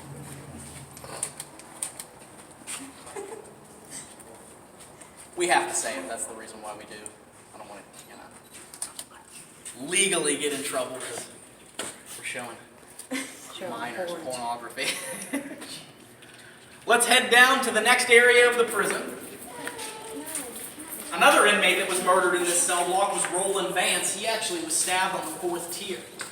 19 times they stabbed him, and he died out here by this fence. He was leaning up against the fence. There's a book in the gift shop, the Images of America book, has a picture of his body after he was murdered. And Steve also. Did you? Oh, did you? Yeah. He's still a yes, no one can see actually.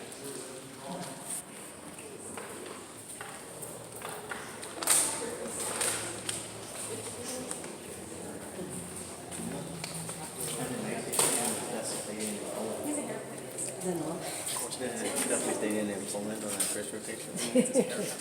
And he wore a pink shirt.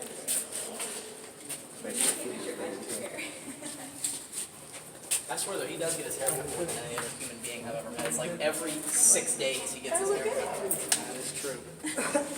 All right, let's head into this administration building here.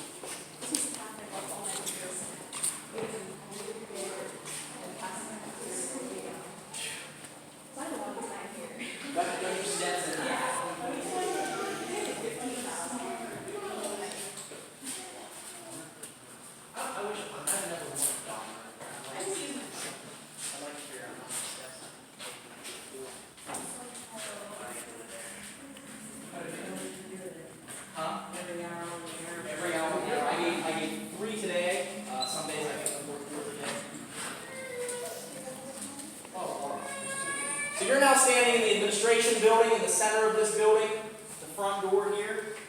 That was the main entrance to the prison before 1959. They didn't start using the front door you all came in until 1959. So before that, this was the only way in, the only way out of the prison. And to protect that front door, you had to have a revolving security door, which was known as the wheel, or the wheelhouse. This was installed in 1894. And it operated on a belt system which hooked to an electric trolley motor. So the accelerator and the brake all controlled which direction the wheel would spin and how fast and slow it would go. I will tell you that when they installed this in 1894, there were only 2 of them in the world. One here and one in a prison in Manchester, England. That prison's called H.M. Strangeways. So this is the only one of these in the United States. So definitely take a look at it, take a couple pictures, maybe of you in it. That way you can prove that you were actually here. Gotta have photo evidence, right? Take a look at that. There was actually an officer that died by that wheel, believe it or not. Nope, he had a stroke while he was on duty. Massive stroke. One of the only line of duty deaths of an officer that was not violent. That was 1927. Officer A.H. Evans was his name. 1946, there was an officer named Officer Ketchum, son of the warden Ketchum. Officer Ketchum was taking a bunch of transported inmates out to the prison farm, and one of the inmates grabbed his gun, pistol, his sidearm, shot and killed that officer, shot and killed the warden's son. Brought him back here to the prison. 5 days later, they found that inmate hanging in his cell from apparent suicide. 3 days later, the warden resigned.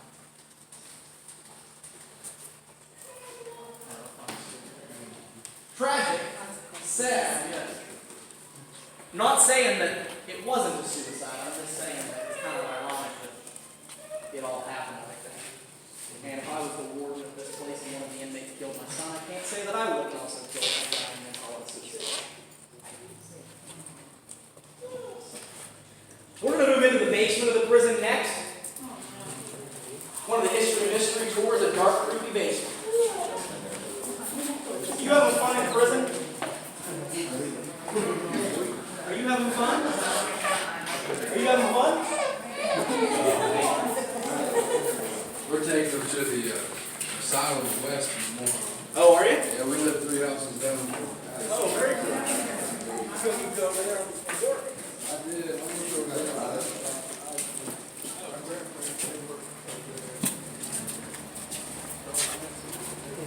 gonna go there. Came in there a couple times.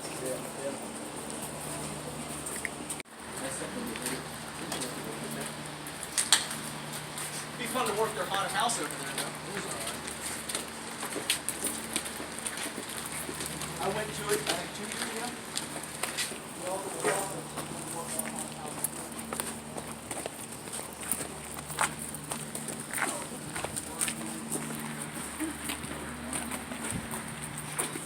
Yeah, no, that's for sure. I will say, working in a haunted house is a lot of work. It kind of takes the fun out of Halloween because it becomes more of a job. But I mean, it's so strange. Every year I'm so fed up with, screaming and scaring people, and then by November 3rd, I'm ready to go again. Watch your step going down into this basement, everybody, and also watch your head on this sandstone wall.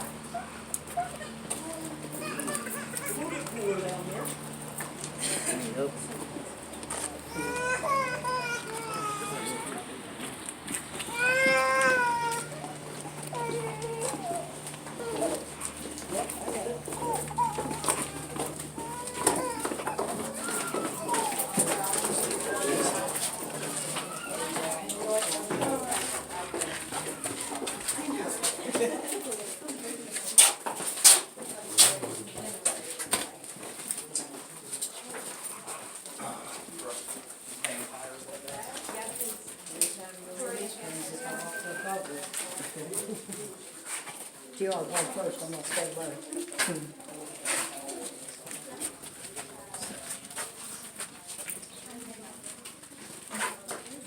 Well, I was gonna go get something to eat after this, and then I was gonna go try and get a nap at some point before I have to go to work at 11 p.m. Yeah.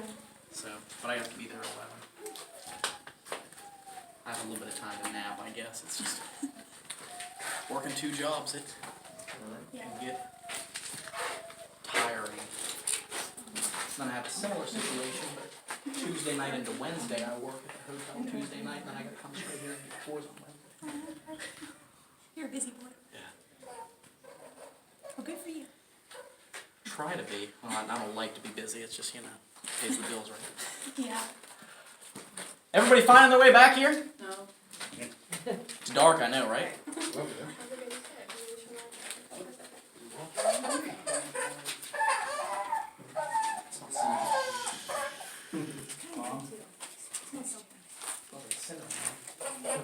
Somebody has cinnamon gum.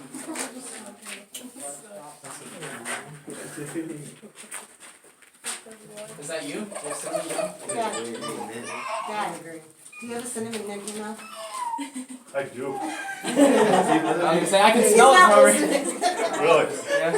Like, I smell cinnamon. Who's got cinnamon? You on? Oh, I won't be able to talk if I eat cinnamon. I love cinnamon, but I tell you what, it does kind of dry your mouth out. So this room down here, this is the basement. In the early years, they used this for punishment. They would lock inmates up down here in cells, chained to the walls for days, weeks, sometimes even a month at a time. They'd leave them down here with nothing but a bucket to use the restroom in. They'd leave them down here in complete darkness for a little while, and sometimes not let them out for a month. You can imagine how horrible of a punishment that would actually be. It would be extremely dark down here. And even at night, as it is now, it still gets extremely dark. But it was changed, it was renovated, they modernized it, and in the 50s they put a new inmate down here, not for punishment, but for a reward. His name was R.D. Wall. R.D. Wall was a maintenance man, he was a trustee, he had been incarcerated here for a little while and they knew they could trust him. He took care of the boilers that were down here in this boiler room, and did the preventative maintenance, and as a reward he got to live in this room where we are now. This was his living quarters. Now, he had a couple of friends, one named Charlie Plants, one named Billy Cremines. Does that sound familiar? Billy Cremines, the entering without breaking guy that ended up committing 3 murders in here. Billy and Charlie were good friends with R.D., but they tried to smuggle in a gun into the prison and they told R.D. Wall about it. A couple hours later, the warden knew about it. He was there to confiscate the gun. They thought R.D. Wall's the warden's head snitch. Are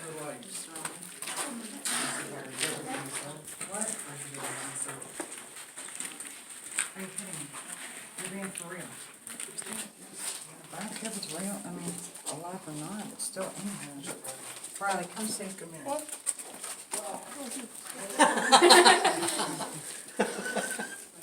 Give her a little lesson what you're there for, huh?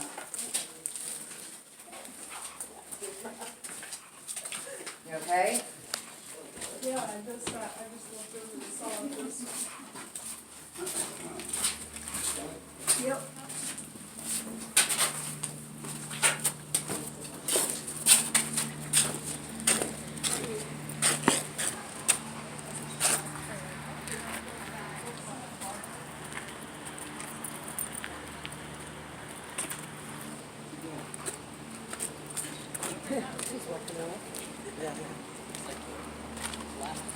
I know, thankfully.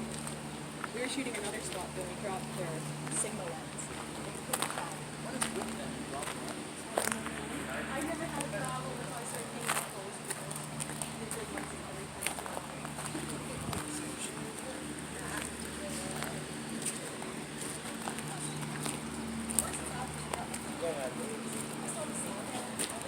Just been like, just right there.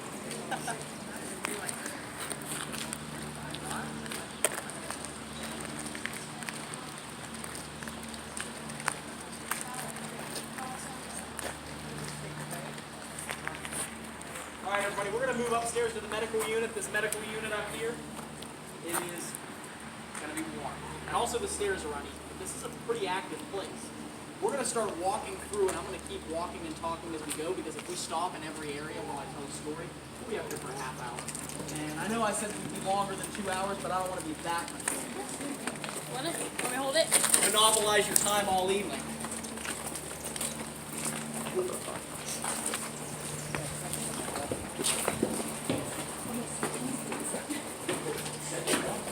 I didn't wear this because I wore it. My dad had to shoot one day. Yep, I think I did though. Yeah. I wanted to be 6 inches tall. It's like a season.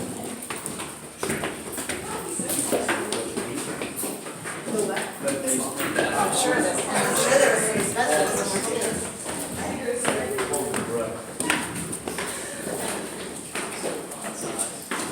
I'm sure your allergist can be real happy about you being here. Doesn't help with asbestos.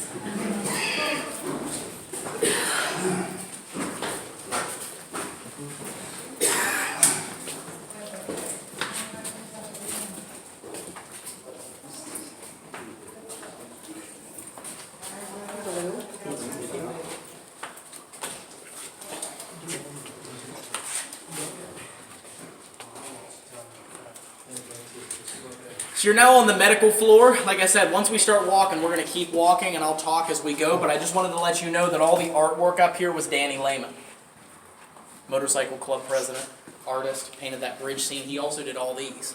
So take a look at each one. His signature's on almost all of them as well. But some of the activity up here, of course, this was the main medical floor that they took care of.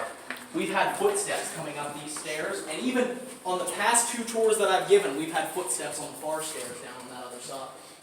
And we were standing there and it sounded like people coming up the stairs. So, kind of creepy. But definitely listen for that. One time I had footsteps that started at the bottom and I went over to look over the railing and see if I could see where it was coming from, because I really wanted to debunk this. I really wanted to prove it as something natural. And as I looked at the stairs, I could still hear these footsteps. They came all the way to the top. When they reached the top step, they came down this hallway and walked right past me. They walked about 2 feet away from me, just went right down the hallway, right past me. No explanation for it.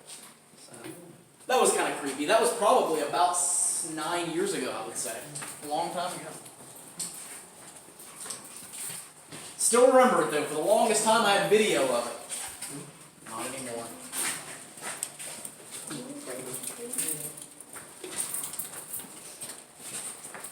There's the X-ray table.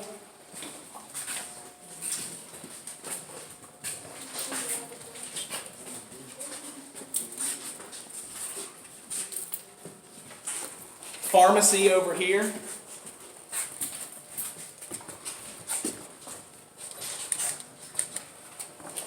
Is this mainly for minor stuff? Did they take inmates to the local hospital for serious stuff? They did. There was a whole wing of the hospital that, it's called Reynolds. Whole wing of that hospital that was for the inmates.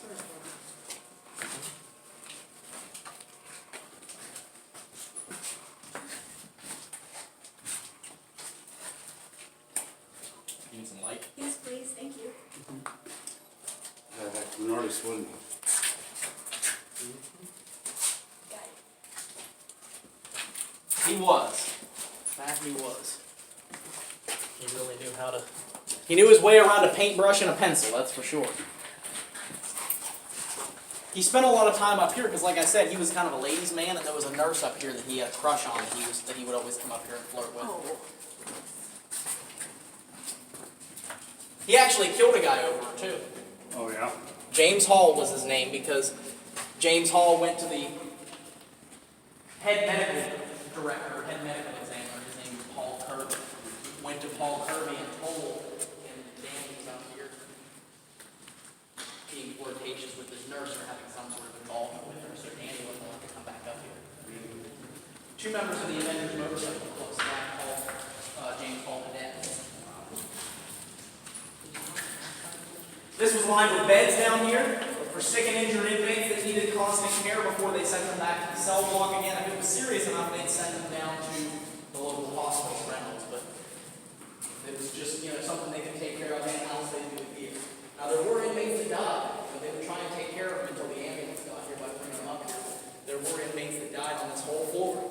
Happened quite a bit. But this is a pretty active area. I remember about 7 years ago, I was walking through here. As I walked through this room, I heard something fly past my head and hit the floor and the walls behind me. Now, there was nobody in this building but me. The only person in here, because I was opening up the paranormal investigations, and the other tour guide hadn't gotten here yet. So, I turn around and I look, and rolling across the floor behind me is a AA battery. No explanation. Then November, this past year, November 2018, gave Twilight. This was November. Nobody comes up here in the fall except for Twilight. Ghost hunts. Nobody had been up here for 7 days. And as we walked in here, everyone was looking behind me like there was some three-headed monster behind me. So I look over on the table and there was one of those jar candles, one of those round, thin, cylindrical jar candles that you would normally see in churches. It was sitting on the table here and it was lit, it was burning. And I still to this day have yet to figure out how that candle was lit. Because if it was still lit for 7 days prior, the last time a candle burned for 7 days straight, they made a Jewish holiday out of it. So, don't imagine that it was still burning from the Saturday prior.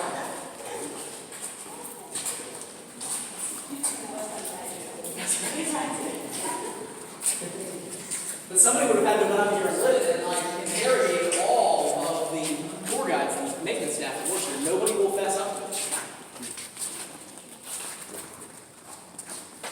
This is the SPU, the Special Program Unit, for the sick and injured inmates that need constant psychiatric care. They basically would chain them to the bed, restrain them rather, lock them down, medicate them.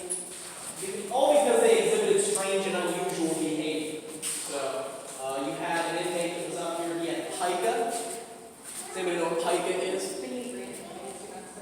Yeah, random things. And his was dangerous. That's why they had to keep him up here under supervision. I remember I talked to a nurse that worked at Reynolds Hospital, and they took him down there. He ate the keys to their X-ray room. He swallowed their whole ring of keys. And he would eat razor blades, he'd eat nails, screws, he would paper clips, he swallowed magnets. Yeah. He had a bunch of metallic objects stuck with a magnet in his stomach. And he was, pretty dangerous for him to do that. So they always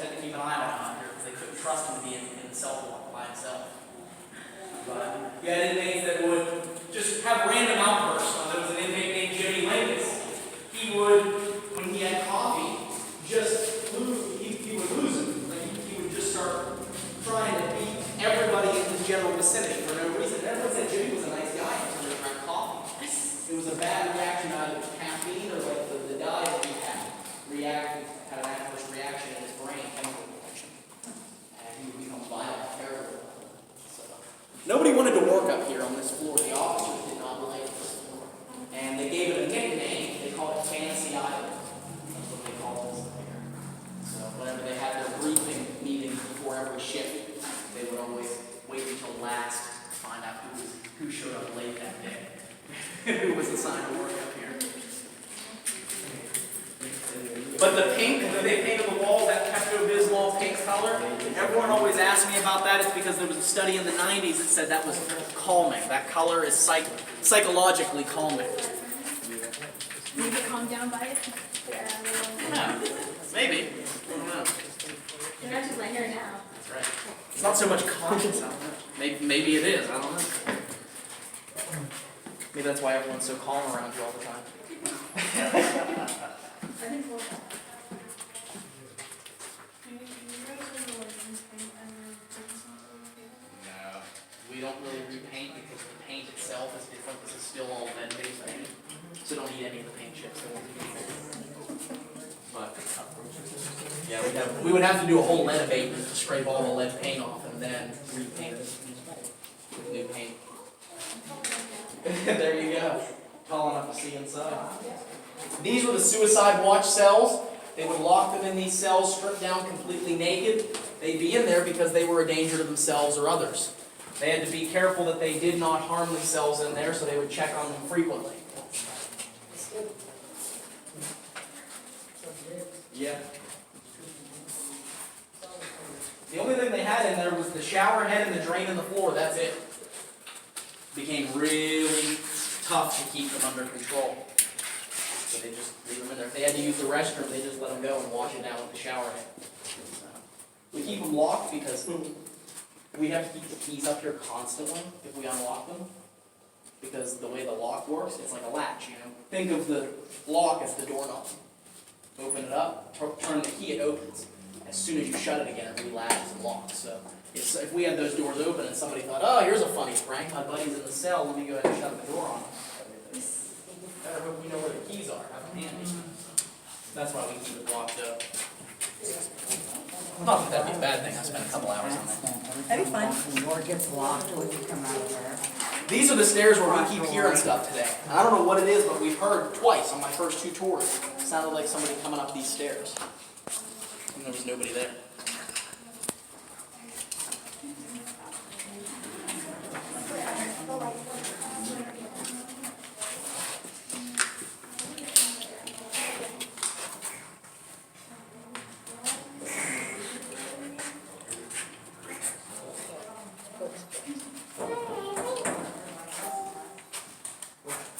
I'll walk through your picture. Let's head downstairs, everybody. Watch your step.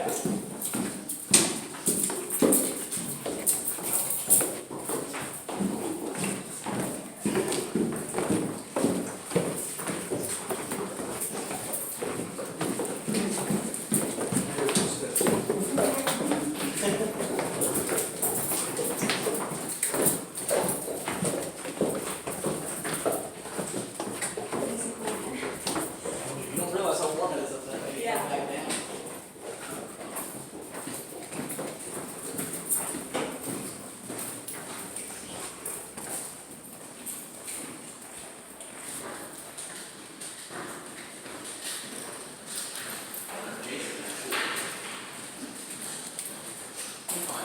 We're gonna go out in the yard. Leave them out there real fast. I'm gonna go ask for if Jason had one so I know whether or not I can turn the lights on. Yeah. She said we're all around here. I don't mind standing here for a minute, it's nice and cool.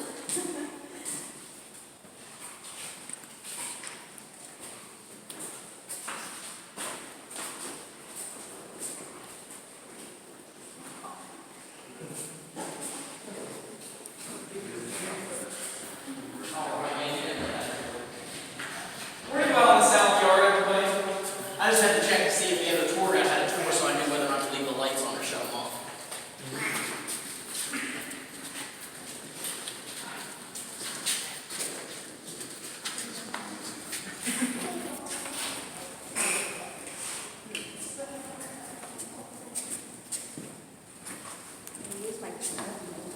think. Oh, Shawshank. She's out there.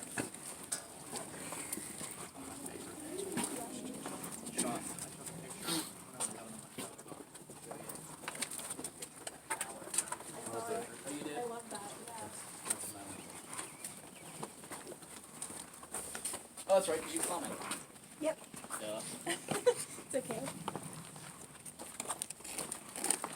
Sometimes my brain is stuck in prison tour mode that I can't remember anything else. I can tell you the exact date Harry Powers was executed, but I can't remember what she commented on that photo that I took on Instagram. All right. You're now in the South Yard. This was general population recreation. We're going to end the tour by going to that general population cell block so you can see what that looked like. Now, the cell block itself, the inmates were let out of their cells around 7 a.m. and they could stay out of their cells till about 10 o'clock at night. Most of the time they had jobs and obligations, things to go, or things to do, places to see.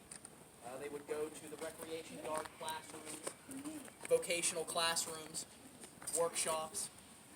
But if they had nothing else to do throughout the day, they could be out here on this recreation yard. They had no other obligations. They'd play baseball, football, softball, track and field events out here on the yard.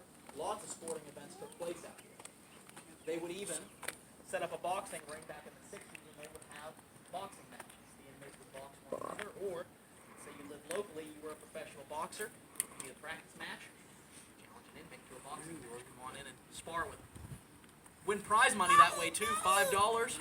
Every match that you won against an inmate here, you could win $5 in prize money. They lifted weights on this concrete pad. They just had to be careful with that weightlifting equipment because it was not what you see there now. That was put there by a movie crew. Has anybody ever seen a movie called Out of the Furnace? Starring Christian Bale? They filmed a lot of that movie here. And that is equipment that they use for their movie, for their scenes, for the prison yard scenes. Well, what the inmates actually had here was free weights. They had dumbbells, barbells, barbell plates, bench press, squat rack, all of it.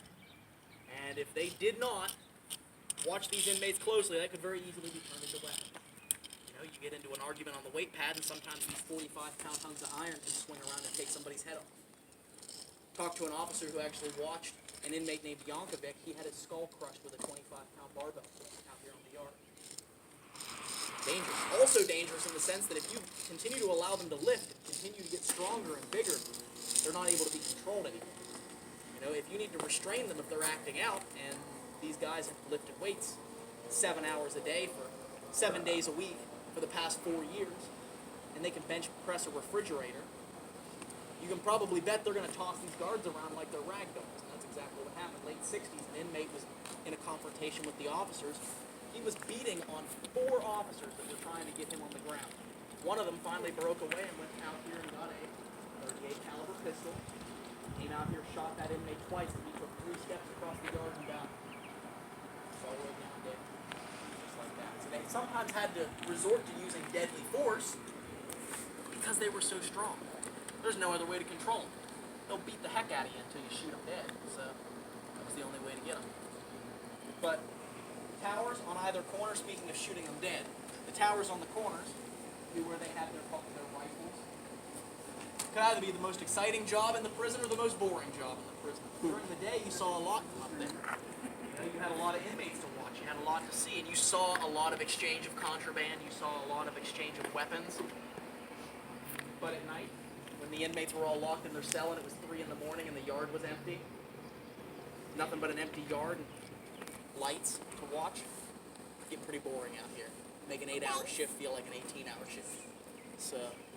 But some of these officers would stay busy reading books and doing whatever they could. There was no reason to leave the tower, though. Every single one of those towers has a toilet in it. So if they had to take a restroom break, well, they just move over from their seat that they're sitting in looking out the window to the seat on the porcelain throne beside them. And there you go. No reason to leave. They'd smoke up in those towers, No reason to leave. Yep, carry their lunch up there with them. Kind of like living in a castle, almost. Beautiful view from up there, though, right? The bathrooms, notice how there's no walls on them? They actually had to tear those walls out because an inmate named Paul Rude was beaten almost to death inside the bathroom. He went in there, he liked to trash talk the inmate. He liked to trash talk his buddies. Well, they got mad at him one day, back in 1988, and they followed him in there. They beat him almost to death inside that bathroom. He had to have full facial reconstructive surgery to put him back together. And he was in bad shape for a long time. Actually, see that picture?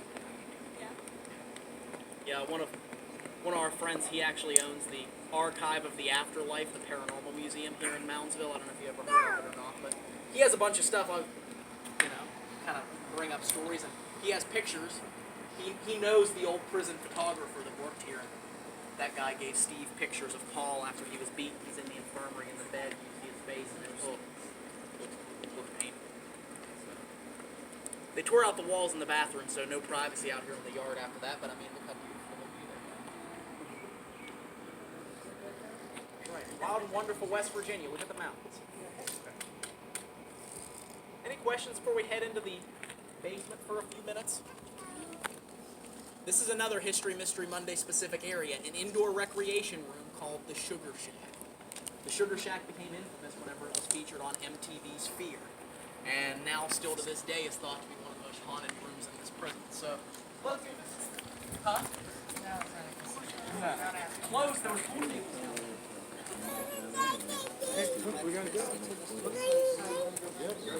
The gambling was not real high.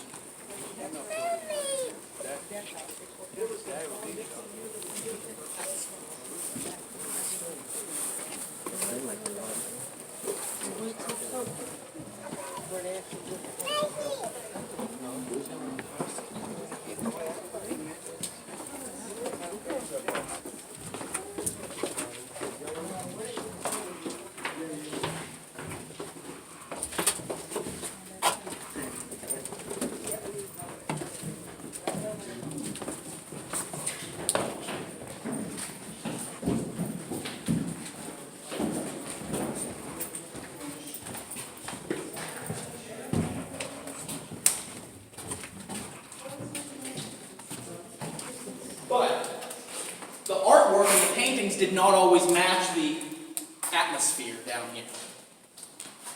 Because a lot of times, while they did have fun down here, playing pool, ping pong, card games, and board games, it was dangerous. You know, the officers did not supervise them. We're still waiting on Peter. Thought you got lost. The officers did not supervise down here. So, it got to the point to where it was so dangerous for anyone to come down here that if you had enemies, you would not want to be here. They had to shut it down in 1980 because of how violent it would be. There was more assaults of all kinds inside this room than any other part of the prison, so it was notorious for that. And because of that, they believed it to be one of the most haunted areas in the prison. People will report seeing a lot of shadow apparitions down here, a lot of voices. And I remember I worked in this room for our haunted house about 6 years ago. It was myself and my friend Steve, the one I told you owns that Paranormal museum. He worked here as an actor in the haunted house too, and a tour guide. And we were sitting across the room, and we would see people move through this room, just shadows moving through, and we knew there was nobody walking through because we knew when it was a group coming, and people would just randomly walk through. We also would hear voices. And one night we were pretty sure something actually left with us when we left here. But my boss Tom, he was walking through here one night and he was actually grabbed by the arm. He was walking through the Sugar Shack. And Lori, one of my co-workers, she saw her first whole body apparition down here in the Sugar Shack. She said it looked like an inmate who was digging, had a shovel and he was digging.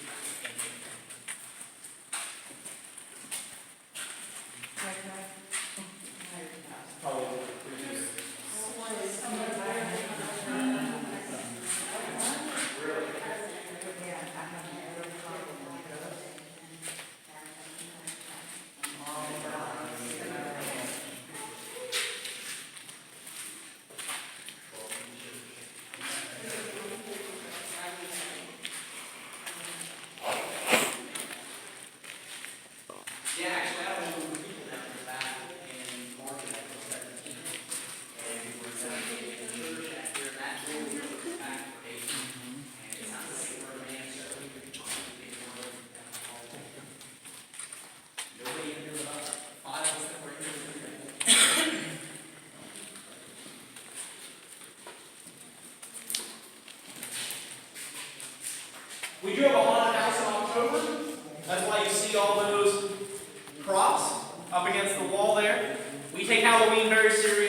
so pumped about the idea, we built everything only to realize when we were done that we couldn't fit it back out to the door.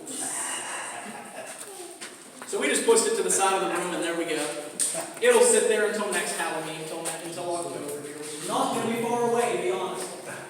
This is the stressful time of year for us here at the penitentiary because October is looming like a shadow over top of us. It's coming fast. Got to get in the haunted house.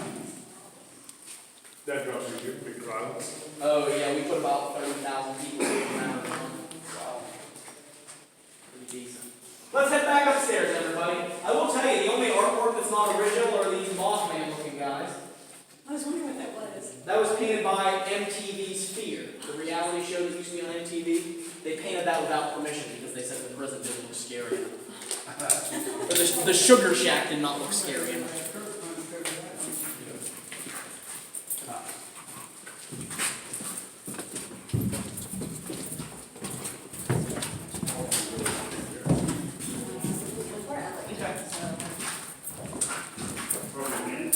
Like speaking of ATV or speaking of TV as a general?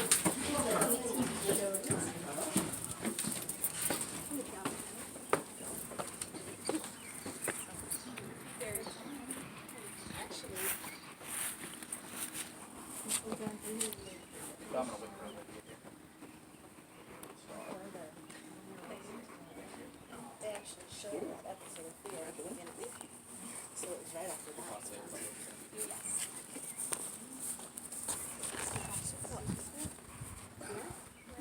I mean, we just sat there and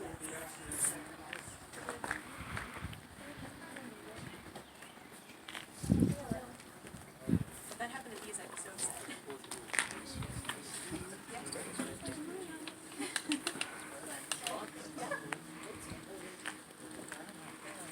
All right. We have everybody? Yep. Did we lose anybody in the Sugar Shack? We didn't lose anybody to the Sugar Shack. Good. You get a bad reputation as a tour guide if you lose people in the Sugar Shack. Here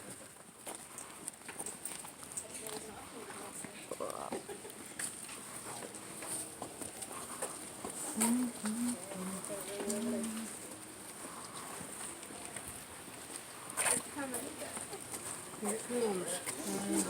That rain.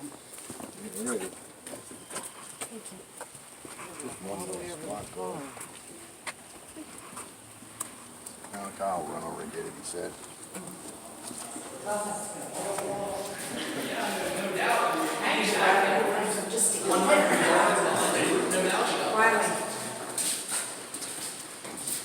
Which I'm all for, walking, wandering, taking pictures, you know. Only to the point where you can still see the group.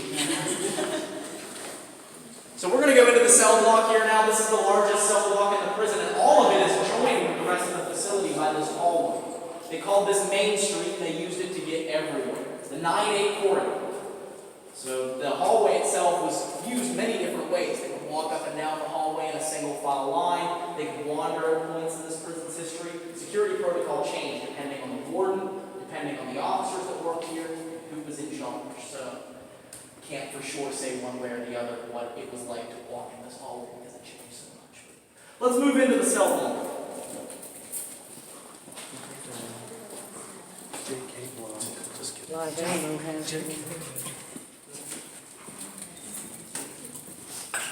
Oh, those look cute. They're standard. That's Gucci.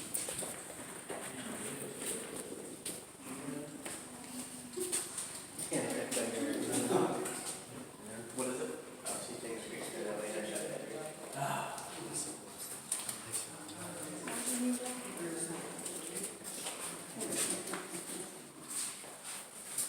So you are now in New Wall Cell Block. This is J Block. K Block is on the other side. You have L Block and M Block, and every single one of these blocks. Get that shit out of here. Every single one of these blocks has 80 cells. So if you look up, 4 tiers, 20 cells per tier. Each cell would have 2 inmates in it. This is how it was set up. Look, one bunk on top of the other. What was it like to live in New Wall? Well, every morning at 6:30 a.m. sharp, a bell would ring. Time to wake up. They'd get out of bed, they'd have to brush their teeth, get dressed. They would stand with their hand on the bars. Every time they had their hand on the bars, they did that so they could count them. Once count was taken, then they'd step back, the doors would open, they'd exit the cells. Usually by 7 is when the doors opened. Then they could go to their jobs, classes, recreation. They had a bunch of different stuff they could do throughout the day. But then when the day ended at 9:30, they were back here in this cell block to get count and have them locked back in by 10. So, and the rest of the day, jobs, recreation, cafeteria, you had a lot of stuff you could do. Just depending on what part of the prison you were in and how much you wanted to get involved in prison life. If you went to segregation, you lost all of this. So think about this. All those guys during the riot in '86, they were here before that riot. They had all of these privileges, and then they started that riot and they weren't given amnesty. So they weren't going to be basically pardoned for that. And so they went to segregation, and they spent months or years in that segregation block, 23 hours a day. And it was that anger and animosity that made it so dangerous for the officers. Because they blamed them, they blamed the officers, they blamed the warden, they blamed the governor. And they wanted revenge. So that's why they throw their own feces at them.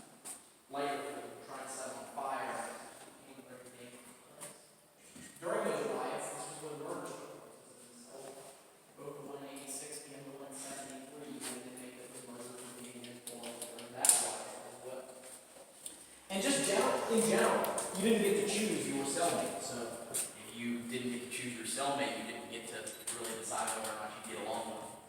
So inmates were smothered in their sleep. They would suffocate them with a pillow. They would hang themselves in their cell because, as a New York Times article so adequately put it back in the 1970s, they said they were murdered by the pressure of penitentiary. Their way of saying committed suicide, murdered by the pressure of penitentiary. Forced to becoming confidential informant about the facility for a lessened sentence. Ended up being targeted by every inmate in this facility as a snitch.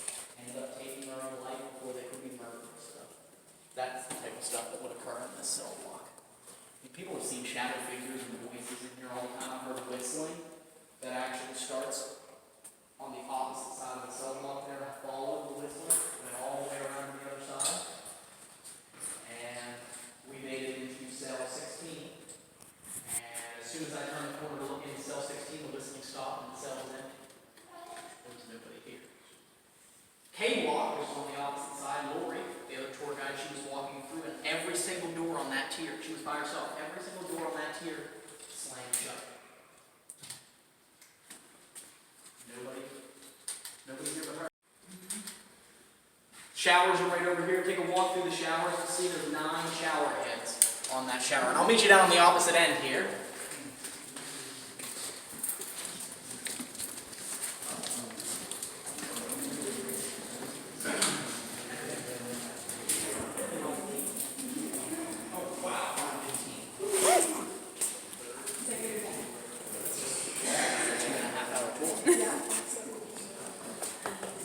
Nobody's complained yet, so that's good.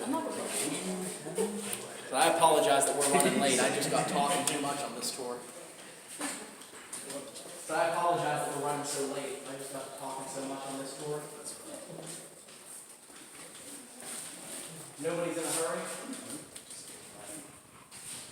I just like giving the information. I like talking about it. I lose track of time.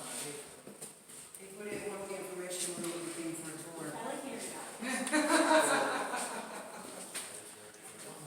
So now we're on this side of the answer. Who wants to get along with this set? Me. Alright, cells 1, 2, 3, 4, 5, and 6 first. So pick one and get inside.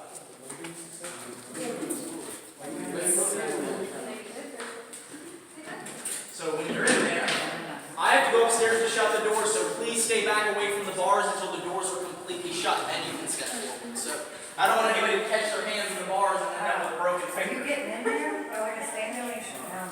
So everybody stand back, give me 1 second. Are you going in there? No, I'm starting to freak out right now just because they're in there. Go get in with that. You better hurry. All right. Yeah. So the officers would have to let the inmates know that the doors were going to close. So the officer would have to scream, find, or hit a hole. What they yelled was hit a hole. And that would mean get into a cell, the doors are going to close. So that's what you'll hear now. Come over so I can see you, not get out. Hit a hole! Stop right there.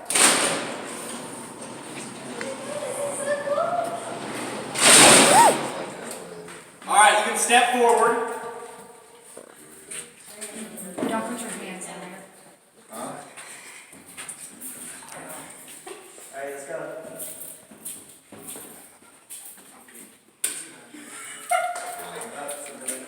Anybody want a picture taken? Yes. Do you want a picture taken of you?